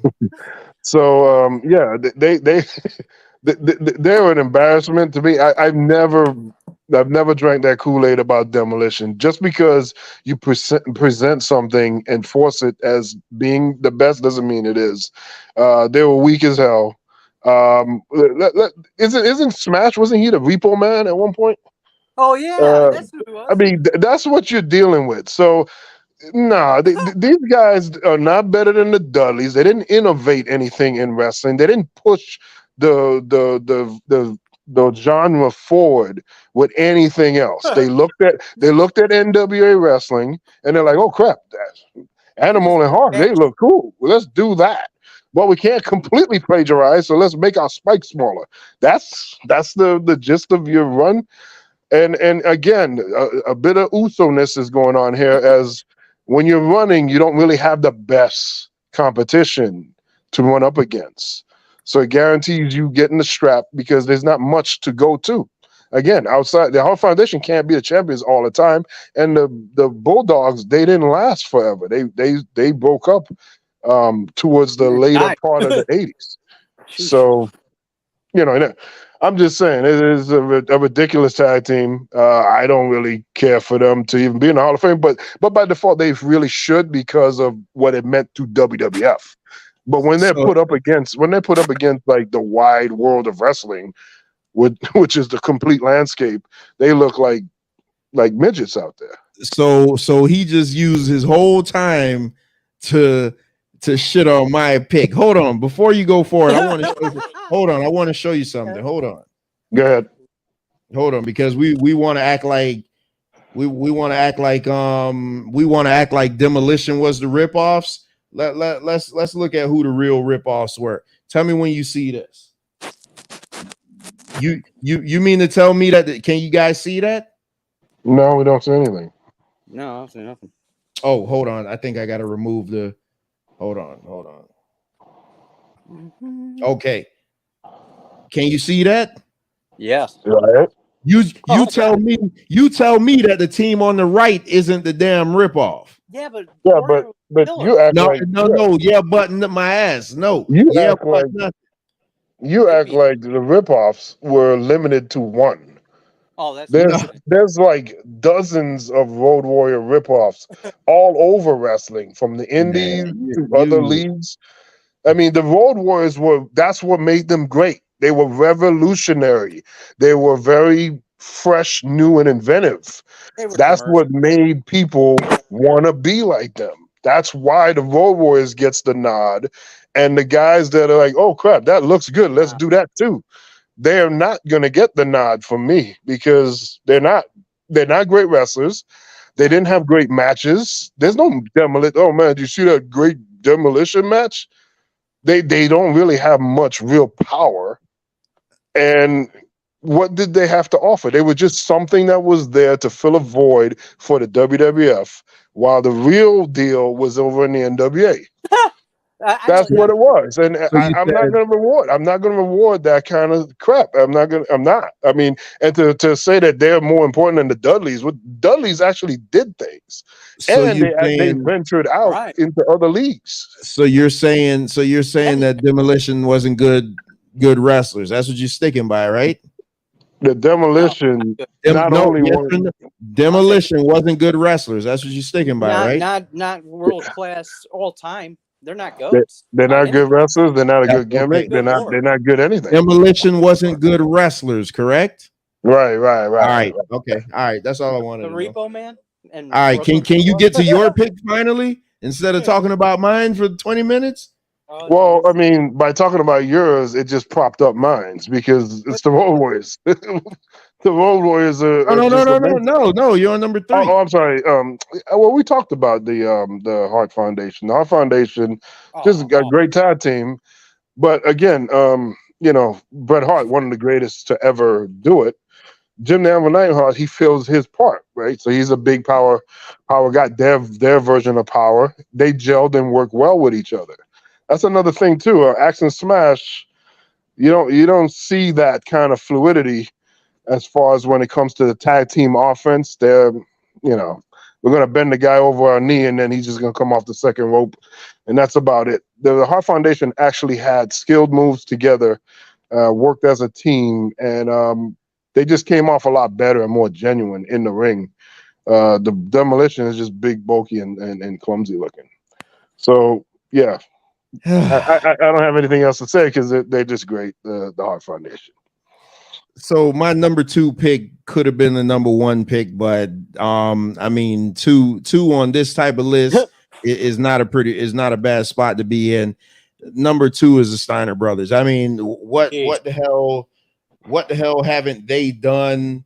Whose ass haven't they kicked? Like, I mean, they are wrestling. Like, you look at you talk. I mentioned earlier somebody doing a Poison Rana. Scott Steiner was doing the Frankensteiner at his side. Like, that's the fact that and they've won belts on every continent. I mean, they were the Starrcade 1990 Future Shock champions. They held probably WCW world titles, NWA world titles, and the New Japan tag belts at the same time. They won the wrestling tournament that they had at that one Starrcade. I forget which one it was. The Pat O'Connor Memorial tag. Yeah, the Pat O'Connor, man, which featured Conan in it. Early Conan. That friggin' Steiner brothers as far as the reason why I didn't put them at number 1 is just because the team I have at number 1 to me fits more of my mold, what I think of when I want to see a wrestler. But the Steiners were, I mean, Scott Steiner, come on, they were the pitch was for Scott Steiner to come in and be the next WWF champion when they came in '93. Like, that was the pitch. But Vince balked against it because he said nobody knew who he was. So that was ridiculous. But I mean, the Steiner brothers, great mind right there. The Steiner brothers were tremendous. And then you got Braun Breaker now. Rick Steiner's son is basically cosplaying his uncle and his dad, doing all their moves, and he's just a powerhouse, badass. I mean, when he hits that spear, he cuts you in half with it. Yeah, the Steiner brothers were the shit, man. That's all I'm gonna say. Like, Steiner brothers were the shit. So were Golga and Kurgan. I'm just kidding, but I was throwing it out there. So what's your picks, True Pop? Well, there's three left, and I got to go Acolytes, APA Collection Agency. I'm picking them over Doom, dude. And shit. Hey, I almost just spit my tea out. What are you talking about? Oh, Venkat, get out of here. So, okay. So he picks the Acolytes over Demolition, and you don't have a problem with that. What do you mean you almost spit your teeth out? No, I said my tea. Oh. I'm drinking tea. But he just said he has the Acolytes at number 2, and you don't have any problem with that. I didn't say I don't have a problem with it, but that's his pick. The thing is that but my Demolition pick is that bad? Oh, yeah. It's historically horrible. I mean, Demolition is just goofy, man. Come on. Anything they even got in the show. APA is they're actually legit. I mean, that clothesline from hell. Come on, man. Oh my god. At least they're a legit tag team. Oh my god. I mean, those guys. They look like they hurt and fold up everybody. But hey, I mean, would I put the APA at number 2? No, I would not do that. Nowhere in hell. No, that was number 3 for me. That was number 3. Oh, I wouldn't put them at number 8. You would put them at number 80. Wow. Well, no, I wouldn't go that far. They were a good tag team. They were a legit tag team.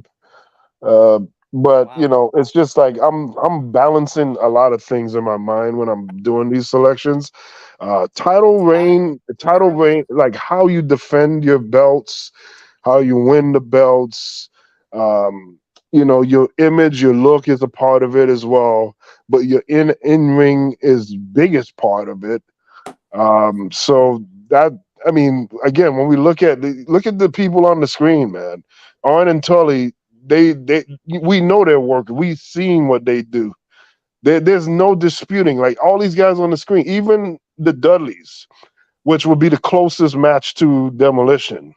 But the Dudleys, they innovated offense in wrestling that wasn't before them.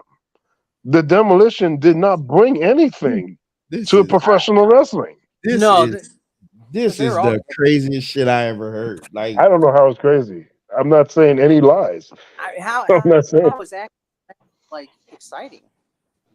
So demolition. I mean, the Dudley Boys innovated offense. Outside of the Dudley Death Drop, what else did they do besides punch and kick? I've seen them go through one table. I saw them go through 2. I've seen them go through 4. I've seen them go through 8. I mean, they do all kinds of stuff. They can fall good. That's what you're saying. Multifaceted. I mean, they are great fallers. They take good bumps, but they're at least they know how to fall. In the words of the great Jim Ross, at least they know how to fall. Those guys were pretty seamless too, man. They flow. They work well together, man. They were actually good tagging up, and it's like it took me a while to get on board with them. You know, coming out of ECW, and then like you would have those thoughts that Trevor's trying to put on them, but look at their track record over time. The wrestlers that they had to face, they faced legit competition through ECW and WWE. And Demolition faced everybody on this top 10. Everybody except for like Doom and Harlem Heat. Right. But they faced everybody else on this top 10. Everybody. And tell me they didn't. Tell me they didn't. Dudley's did. No, the Dudleys did not. The Dudleys came up in an era where they were facing hodgepodge teams. Yeah, Demolition faced everybody on this top 10 list. Christian and the Hardy Boys and Dudley Boys and Acolytes, they all get in because they're all kick ass at that time. They're all fucking like out of this world, I thought. You know, at least one of us keeping the integrity of this list. Because I'm listening to this, and the fact that Venkat's trying to spin this narrative when me and him we only shared 3 picks that aren't the same. I think it's 3. Wow. Yeah. Because I don't have Hollywood Blondes, and I don't have the Dudley Boy. And I don't have the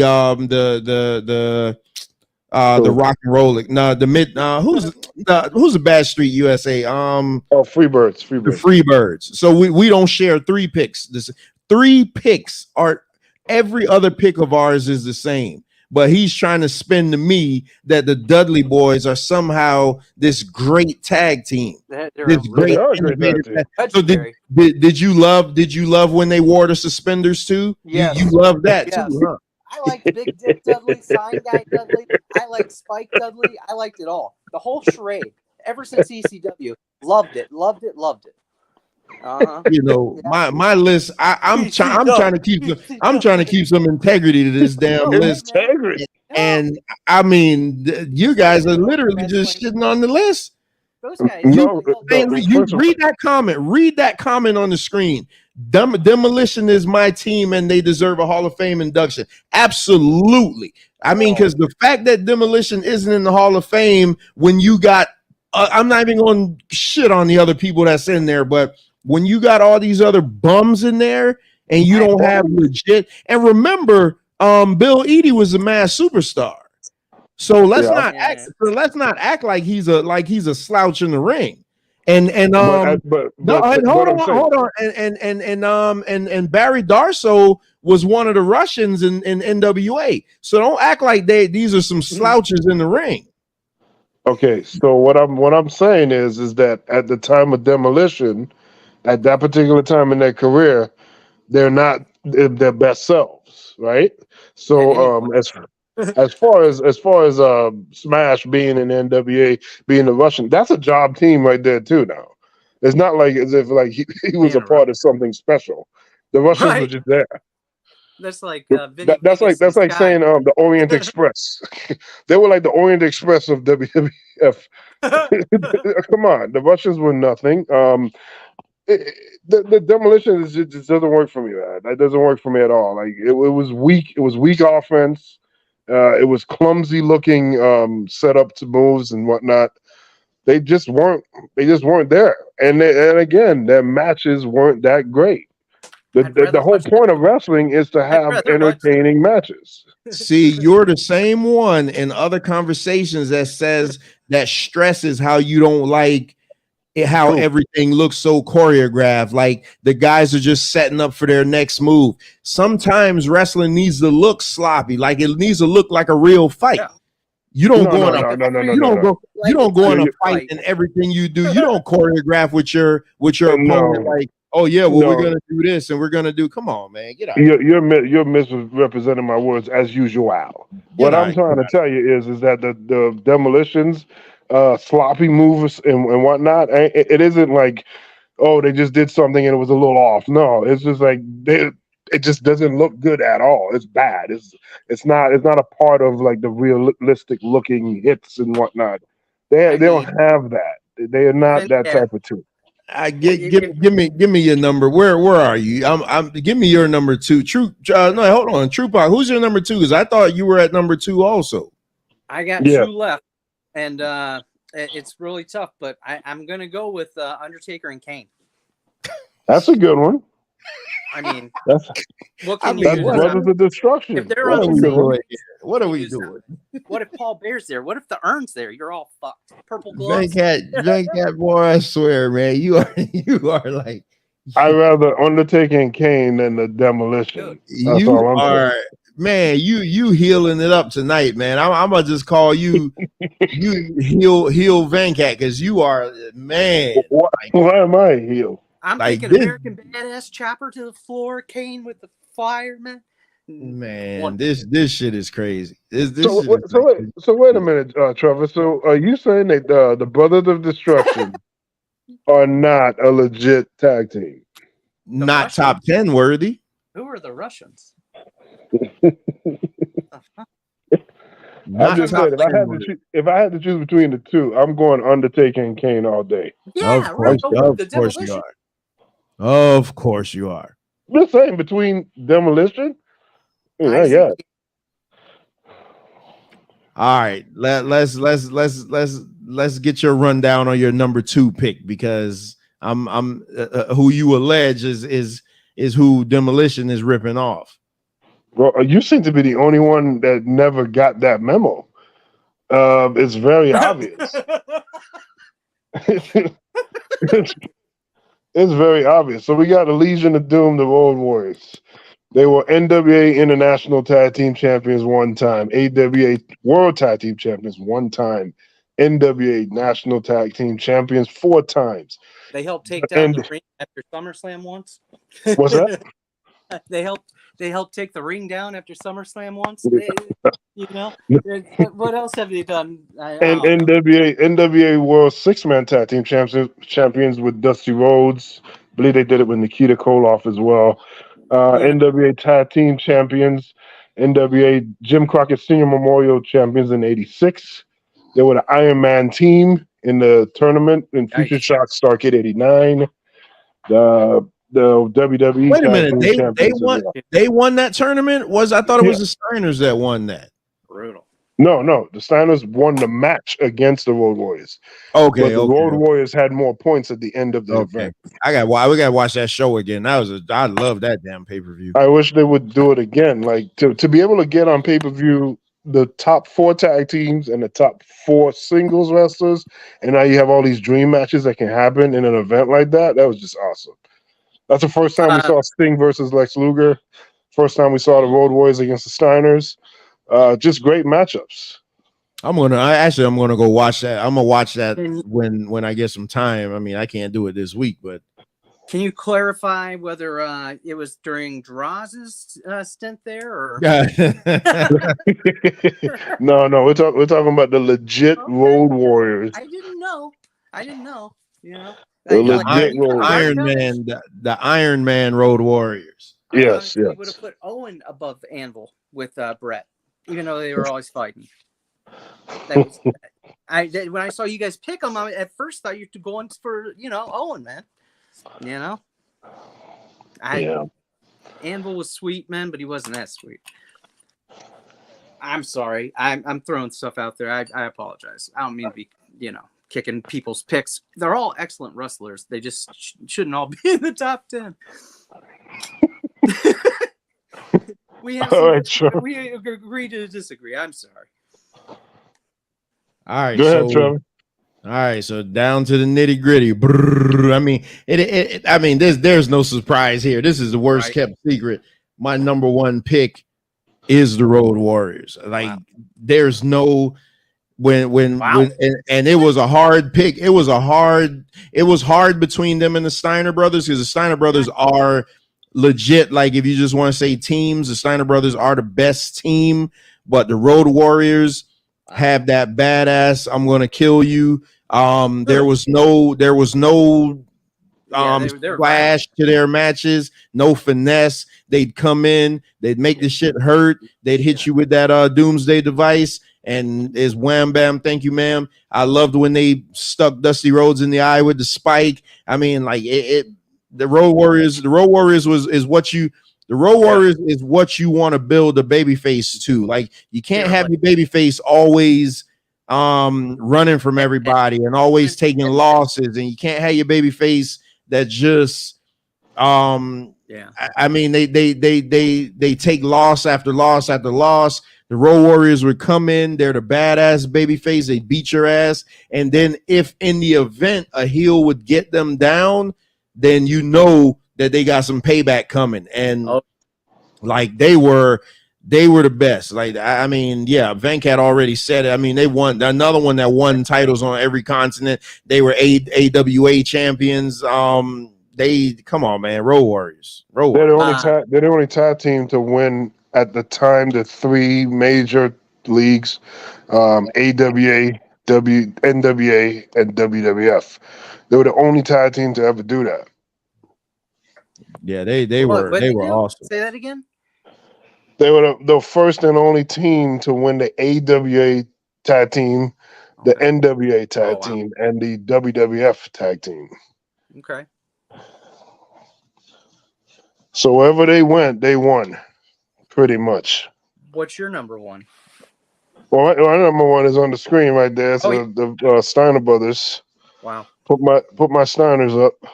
You guys, I mean, you see, we legit just flip picks on everything. Yeah, pretty close. I like your guys' picks, but you know, it's fun. I like variety, man.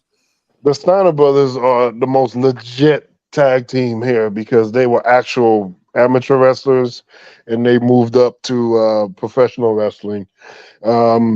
Right, yeah. They won everything you could possibly win in their era. They won the IWGP Tag Team Championship, the Japanese Championship. The same time they were WCW World Champions. They've won the WCW and the United States title. Had carried those two titles at the same time as well. They're just multiple time champions in the WWF, in the WCW, in the NWA, in Japan, just everywhere. Even like little lower. There were so many championships. I had to cut the list short. They just won all kinds of championships. So, and then Scott Steiner went on to having a pretty good singles career on top of the tag team. Yeah, what happened to Rick Steiner? And again, this is another team that's pushing the art forward. Their move set is unparalleled to any team, any wrestlers really. The tilt the world slam, the suplexes off the top, the bulldog off the top, the Frankensteiner. Yeah. I mean, there was tilt the world. Frankenstein. There's so many moves that they created, and they weren't moves that were like just throwaway moves. They were like legit great moves, and you're lucky to get one move, and they got several moves, so they could pick and choose which move they will finish you with. They didn't always have to kill you with the Frankensteiner. They always had another move, and then there were times they would just make up moves on the spot. Guys coming off the top trying to do a doomsday device, and Rick Steiner will turn that into a reverse slam off the top. So they were so adaptable. They were able to react in the moment, unlike Ric Flair, who's just one tone pony that just does his one set offense and that's it. The Steiners weren't like that. You didn't see the same match with the Steiners all the time, and they could go with anybody at any time, and quite frankly, any era. They have no weaknesses. That's a team that has no weaknesses. That's why they're the number one tag team. Who was the better of the two? Oh, Scott. I would say Scott. But Rick, I mean, Rick, the reason we gravitate to Scott is because of the flashiness with the Frankensteiner and Tilt the World slams and all these things. Rick Steiner it was a great powerhouse wrestler. He probably is maybe the more legit, better one. But I personally just like Scott. I've always liked Scott better. Yeah, Rick is the one that I heard would like beat you up in real life, though. Oh, of course. Yeah, like he was jumping Jim Brunzell and B. Brian Blair. Yeah, I don't again, is literally 1A is 1A and 1B with those two teams. It's like what you're looking for. If you do a wrestling top 10 list and those two teams aren't your 1A, I mean, like aren't in your 1 and 2, I gotta ask first of all, like, what era did you grow up in? Because I can't expect somebody who, grew up in this era to be like, oh yeah, Road Warriors, Steiner Brothers. But if you grew up in the 70s and 80s and those two teams aren't like in the top of your list, I'm curious as to like what you're looking for when it comes to wrestling. And like it's like every match, Steiner Brothers were legit. Like it ain't no. I mean, hell, that match, one of my favorites is Steiner Brothers against Sting and Luger at that Super Brawl. Like that was, man. Steiner Brothers against Hase and Chono in Japan. Steiner Brothers against Sting and Great Muta in Japan. They've had some really great moments and matches, man. The Road Warrior match at Future Shock was great too. Just ridiculous. Just absolutely in awe to watch. Road Warrior Hawk clotheslining and folding Rick Steiner in half. Just great stuff, man. Great stuff. Yeah, real quick. Hey, St. Louis, look for that. I'll send you the link tomorrow, like about 6:15. I'm gonna email it to you. So yeah, definitely tomorrow we're gonna chop it up. Yeah. But and to go back with what you were saying, depending on a person's era or time period that they were watching wrestling, I find it hard to not have the Steiners and the Road Warriors. I mean, think about it. Road Warriors, again, innovation with the paint, with the spikes, they're the reason Ultimate Warrior wears paint. They're the reason Sting wears paint. They're the reason Demolition, Powers of Pain are trying to look like that. The influence factor alone, on top of their strength, their power, their performance in the ring, because they could have been big, bulky guys and not be able to do anything. We've seen that so many times. Big guys not able to actually perform and give a good match. The Road Warriors have good matches that you could say, okay, that was entertaining, that was good. And when they came out of the curtain and their music dropped, the pop is unlike anything. Hulk Hogan never got that. Ric Flair never got that. That is unique to the Road Warriors. That pop is legendary. So there's nobody in wrestling history, no team, no person, that has what the Road Warriors have as far as like fan reaction, which is supposed to be key and huge in the industry. That's not true. What? Stone Cold. Stone Cold does not get the same pop as the Road Warriors. You need to look at some tape. Stone Cold is not on that level of the Road Warriors. You know There's what? No way. It sounds good when you're wrestling in front of 5,000 people. When you can get an arena of 60,000 to blow the roof off, a little bit better. Okay, the Road Warrior pop was a thing until Stone Cold came and smashed it. It did not smash. And as a matter of fact, if you look back at SummerSlam '92, when they came out on the bikes, and that what was we never know what the real number is, but allegedly it was 80-something thousand. So no, that doesn't fly. There's nothing like the. You can ask people that Stone Cold himself. You could ask, and he would concede the Road Warriors. There was nothing quite like the Road Warriors going down the ring. That is Damn, something late that just. Bones. No way. What's, Yeah, I know. Just getting off work. Oh, what's up, Bones?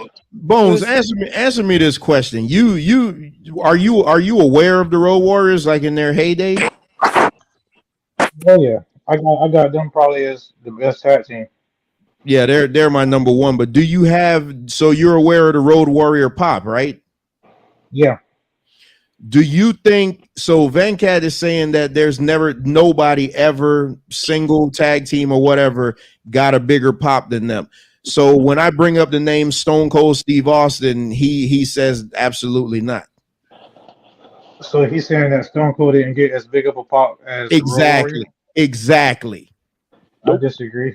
Yeah, that's the craziest damn thing in the world. You people are crazy.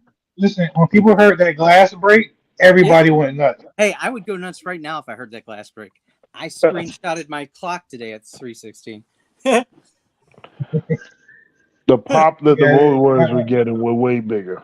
You know, as soon as he had either Iron Man or What a Rush, once you hear that, please. Come on, man. You nah. Nothing like you overselling. I'm not overselling it. I'm not overselling it. The Road Warrior pop was synonymous when they used to run those Greensboro Coliseums and stuff like that. Nope. It was in WWE as well. Their WWE run was not good. Come on, man. Get out of here. The run may not be to the standard of the Road Warriors, but the pops remain. That was the one thing that you could never. They would get the loudest reaction in the night. Replay on that. Nothing's better than Stone Cold. No. So who was your number one tag team? Steiner Brothers. Okay, I can't argue with that. Hold on, let me throw it back up real quick, Bones. You got it. Because damn, you just coming on. I'm getting ready to. What's going on? Real tight with the NWA and WCW. You could tell, right? That's his thing. He's imperfect. Like he can't give anybody else credit outside of WCW NWA stuff. Trevor is on a mission to misrepresent my character. Didn't we do the top 10 wrestlers? Who was my number one pick? Stone Cold was the top pick that I picked for number one wrestler of all time. Bones, look at the screen. I'm gonna run the list down just so you can see. Trevor says one misrepresentation after another, and then segues into something else to get away from it when I call him out. Speaking of misrepresentation, you can see that, Bones. Yeah. So these are honorable mentions, and you can see how he has them. You're like my side and his side. But speaking of misrepresentations, if you guys remember what brought this conversation on, it was our WrestleMania prediction. Yes. And that's when Venkat emphatically said that Strikeforce was better than the Usos. And I'm like, well, damn. So guess who wasn't on his list, but he had the Dudleys on there. You had the Usos on there? I had the Usos that you'll see. He didn't have Strikeforce on there. What? But to him, and he said that the Usos don't have a good work rate. They don't. They don't. No, get them out of They don't. You see the ridiculousness like that. You see this? They're related to Roman Reigns, The Rock, Rikishi, and I still don't like them. No, but they're a great tag team though. Yeah, and plus they evolve too. They're not really like they do a good little rendition or whatever. Like, but it's just like Mysterio to me. It's like real artsy and like more like Cirque du Soleil almost. And like we were talking about how the Barbarian Warlord go out there and rip your fucking head off, or Farouk will fucking spike you into the fucking mat. You know, I like that shit. You see 10 through 7, right, Bones? Yeah, I'm looking right now. Yeah. What was Warlord doing? Like when they switched him to another, like when they broke up the tag team, didn't they change one of their names? No, they were still Warlord and Barbarian, but one had a sword and one used to had like a spike, and he used to wear like a half Centurion mask. Weird. Mm-hmm. Yeah, so that's our 7. That's our 10 through 7. I forgot. I could just throw up this graphic, and then here's our number 6 through number 1. So you can see our picks was damn near the same. We just had them flipped. Yeah, but he order. added. I mean, he had the Hollywood Blondes in there, which was a good team. That's a real good team. I can't dispute that. And he had the Freebirds, which was another tremendous team, definitely top 20. But he messed up the whole damn list when he threw the Dudley Boys in there at number 6. I see he didn't have Demolition in there. I had Demolition, and Venkat spent 40 minutes on Demolition. I hated those. I hated them the whole time. Hey, I didn't like Fuji, any of it. But you got a Demolition dog. Yes, because I needed to beat their ass with somebody, right? They can't always win. There's got to be a loser like Slash and Max. And what's your thoughts on Demolition, Bones? I mean, because somebody has to have some sense over here at some point. I think they're a classic tag team. Thank you. I mean, because it's not just me. Bones. Hey, Bones. So is Demolition a copy of the Road Warriors? I mean, the Road Warriors say that they stole their stick. I wasn't, I'm not the best historian as far as wrestling back then. That was a little bit before my time, but I like them both, though. No, I'm just saying. Look at the. We forgot one. But look at the Road Warriors and look at Demolition. Road Warriors came out, I believe, late 70s. Like the late 70s is when they came out as a tag team. Jesus. Demolition showed up in about maybe 86, I believe. Yeah, somewhere around there. So, I mean, I don't think they were that early. Was there a chance that they picked up a wrestling magazine or turned on TBS and saw the Road Warriors and said, "Hey, you know what? This might work if we do this gimmick." Hey, they saw police. Is this a hard? Is this a very unbelievable thing? Like I can't believe it's even going to this rate. Like that. That's not an unbelievable thing. The Road Warriors influenced so many people. The Blade Runners, Sting, and Ultimate Warrior. He's been on this for a whole hour. Yeah, let Doink and come in here and tell me about the Tex and Smash. Like he been on this for a whole hour. You know what's funny is that Trevor just talked to Bones about this whole thing. I'm just responding from what you just said, but I've been on it a whole hour. You guys again, the misrepresentation is just legendary. He's been on this Demolition kick to disparage Demolition, because I gave my Demolition pick, and instead of him giving his Heart Foundation pick, he then goes on to just shit on Demolition for 47 minutes. I will say though, you had excellent picks, and there wasn't a lot of writing your picks. And when you fucked up, you really fucked up. So I didn't hose you down like he did. This from the guy that had Andre the Giant and Big John Studd as his number 2 team. You bring the Fridge and freaking Yokozuna against them. They're always going to win. There's not 2 people that can ever beat those guys, ever. Not DiBiase, not Virgil. So, hey, Bones, so what would be your top 3 at least? Probably World Warriors, Heart Foundation. And number 3, I don't know. I want to throw FTR in there because I want to throw somebody modern in there. Okay, that's interesting picks. Interesting. Yeah, FTR is just because they're very well accomplished and awesome. They're not with the flips. They don't have a over the top gimmick. You know what I mean? And they still get it done. So I respect that a lot. Because in today's wrestling, it's hard to not have like a gimmick and a stick and do all the flips and stuff and still get over. And I went to the AEW show 2 weeks ago, or last Wednesday, matter of fact, and they by far got one of the best pops. And it's been that way since they've been in AEW. And then they got the classic 70s music too, you know what I mean? So what do you think about the Acclaim? I'm not feeling the whole scissoring thing, but I respect them though, because they're one of the few teams that was an AEW original, and they started from AEW Dark, and they basically built their way up. So I respect that a lot. Yep. They're not one of the tag teams that Tony Khan just brought over, and paid a lot of money to try to get over and stuff like that. What are your thoughts on the Young Bucks? I'm a huge Young Bucks fan. I love the Young Bucks. All right, well, I got to end the show. Trevor is filled with hate. I didn't say my number ones. Oh, go ahead. Go ahead. I got Mo and Mabel. Man been trolling me the whole damn night. No, but you guys already know it's the Hardys, but I want to say Sabu and Van Dam, man.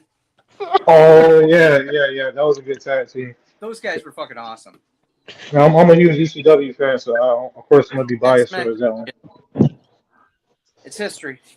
So Bones, let me ask you a question. Honestly, top 10 list. Do the Dudley Boys deserve to be on? Oh no. Okay, better yet, let me ask this question. Because maybe you could answer. I asked Venkat this question and he couldn't answer it. I told him to name me one good Dudley Boys match that wasn't a gimmick match, that didn't include the Hardy Boys or Edge and Christian. And I'm still waiting for him to do it. But here's the thing. Did they have a good match with the New Day when they came back? Because I know they had like 3 good matches with them. I know one of them was a tables match. I don't know if the other one was a gimmick match or not. That's like saying. If correct. Here. I'm sorry, I don't mean to interrupt. I just have to get it out. That's like saying how many Jake the Snake matches were there without Damien? You know what I mean? Like, it's like the Snake's going to be there. The tables are going to be there. But Damien never affected the match. Now, yeah, he did. Yeah, no, he didn't. Kamala jump right out of the ring, man. He always came out after the fact. He never affected the match. But hey, Trevor, that's what got them over, and like even to this day, fans go crazy over tables, and partly because of the Dudley Boys made it wow. So that's their great contribution. Okay, great. I love hardcore. I don't know. You know what's funny to me is that he's making my criticism of Demolition be this big negative thing, but yet he goes on a tirade about the Dudleys, which are. Hey, but wait, the Dudleys are a classic tag team because they were running roughshod in ECW. Yep. And they classic matches in ECW. I know I went WWF. For some reason, Trevor just. I went WWF heavy, but man, the couple WWF picks that were kind of wild, man, like Demolition. It's like there's so many good tag teams. Like I would have gone maybe even Mega Powers or who else teamed up, man? There's a lot of great teams, man. A lot of guys are being overlooked, man. Too many years. I used to like Earthquake and Typhoon. Hell yeah. What about Twin Towers? One-man gang. Hell, the Killer Bees were better than the Dudley Boys. Come on, man. Oh my Lord. The Rougeos were better than the Dudley Boys. So now Trevor is in troll mode, I see. The Dudley Boys were the beneficiary of just gathering titles, just collecting titles. Oh Lord. Just because if you could shit on Ric Flair's multiple titles, then you got to shit on the Dudley Boys just collecting titles. But Trevor, when you say they were a pillar tag team in the Attitude Era, say that again. Wouldn't you say they were a pillar tag team in the Attitude Era? Yeah, they fit with that garbage style. Yeah, but the Attitude Era was the style for WWE. That was like the greatest era right there. So yeah, it was garbage style. I never said it was good. But historically, that's their most profitable era. Yeah, but the company selling for $9 billion, it don't mean it's ran 100% right, does it? Aren't you the one who's always telling me don't equate money with stuff being good? I get that. I'm just putting it out there as far as what it is. I'm just saying. It was garbage. You can't name me one good match that this team has had. That's the part that's so infuriating. Oh Lordy, I already said what I said. Oh yeah, I forgot. He said that against the Steiner brothers, the way past their prime Steiner brothers in TNA. I forgot. I like that match. And I actually, was I'm gonna looking. go look that up because I'm pretty sure you can find it on YouTube. Yeah, I liked it for what I'm it gonna was. go look I it up. liked it. I'm gonna go look it up because I want to see this fantastic 5-star. Well, now you're making it. Now you're making it into like Sting and Luger versus the Steiners or something, and it's not that. It's not that. It was just an interesting match to see happen because the Dudleys never crossed paths with the Steiners. That I wish that match would have happened even earlier. It would have been something else. Boy, I just feel like I've been trolled this whole night. I mean, for real. Fellas, I gotta get out of here. I'm way over my 2-hour mark. So I want everybody bones down. Wish you would have been here earlier. I know you be working late and stuff, but so everybody just give their overall closing thoughts on the tag team, tag team wrestling and stuff like that, so I can go on and close it down. I haven't even eaten dinner yet. Well, as far as my closing, I'll just say Demolition is trash. Let's just make that 100 clear. And there have been some great tag teams throughout the time.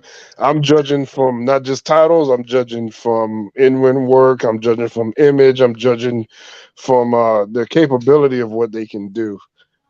So I just feel like Steiner Brothers, you can't go wrong. Road Warriors, Hard Foundation, those teams are amazing, and I think they could compete today and be successful. We can agree on that. All I'm gonna say is I feel like now one reason why you don't have tag teams as good as you had back then is because the wrestling industry don't focus as much on tag team wrestling the way they used to. Like they might say they do, but they really don't. Like very rarely do you see a tag team title match, main event something. I mean, you had the exception last week, their WrestleMania rematch, but that was like a repeat match, so I don't really count that. But I just feel like they should focus on it a little bit more nowadays.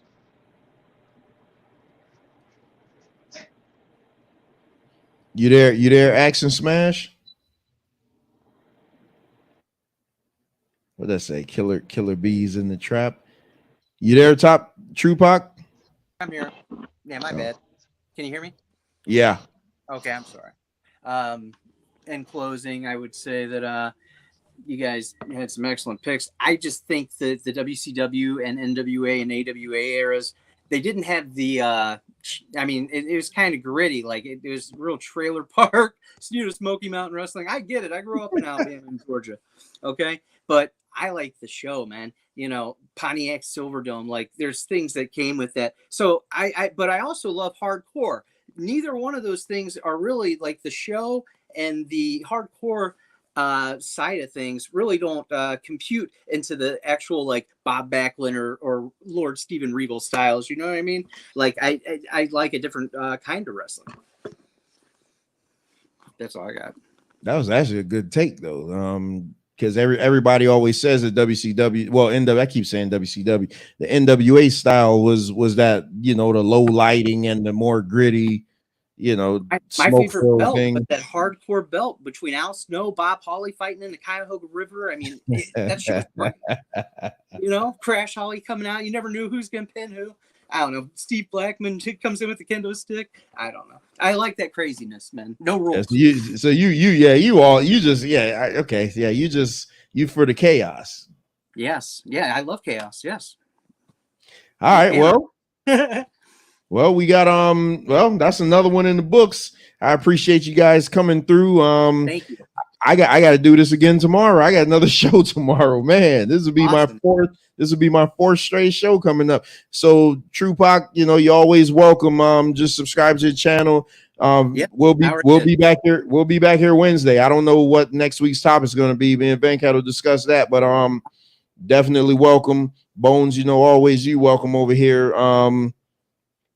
Venkat, as always, appreciate all the hard work and time you put in with all the illustrations and everything. So yeah. With that being said, man, I appreciate it. Yeah. Thanks, guys. I had a good time. I appreciate you. All right. Peace. Peace. Oh man, where's my? Oh boy. Well, there you have it. Another Wrestling with Reality in the books, man. Episode 5. Another tremendous show, man. Top tag teams. I'm about to get out of here because you know I got to do this 3 more times this week. But I appreciate you guys coming through. Those of you that will watch the show, those of you watched over on Facebook, those of you who stopped by in the chat, you know, yeah, we get real passionate when it comes to wrestling. This is how me and Venkat always are when it comes to this.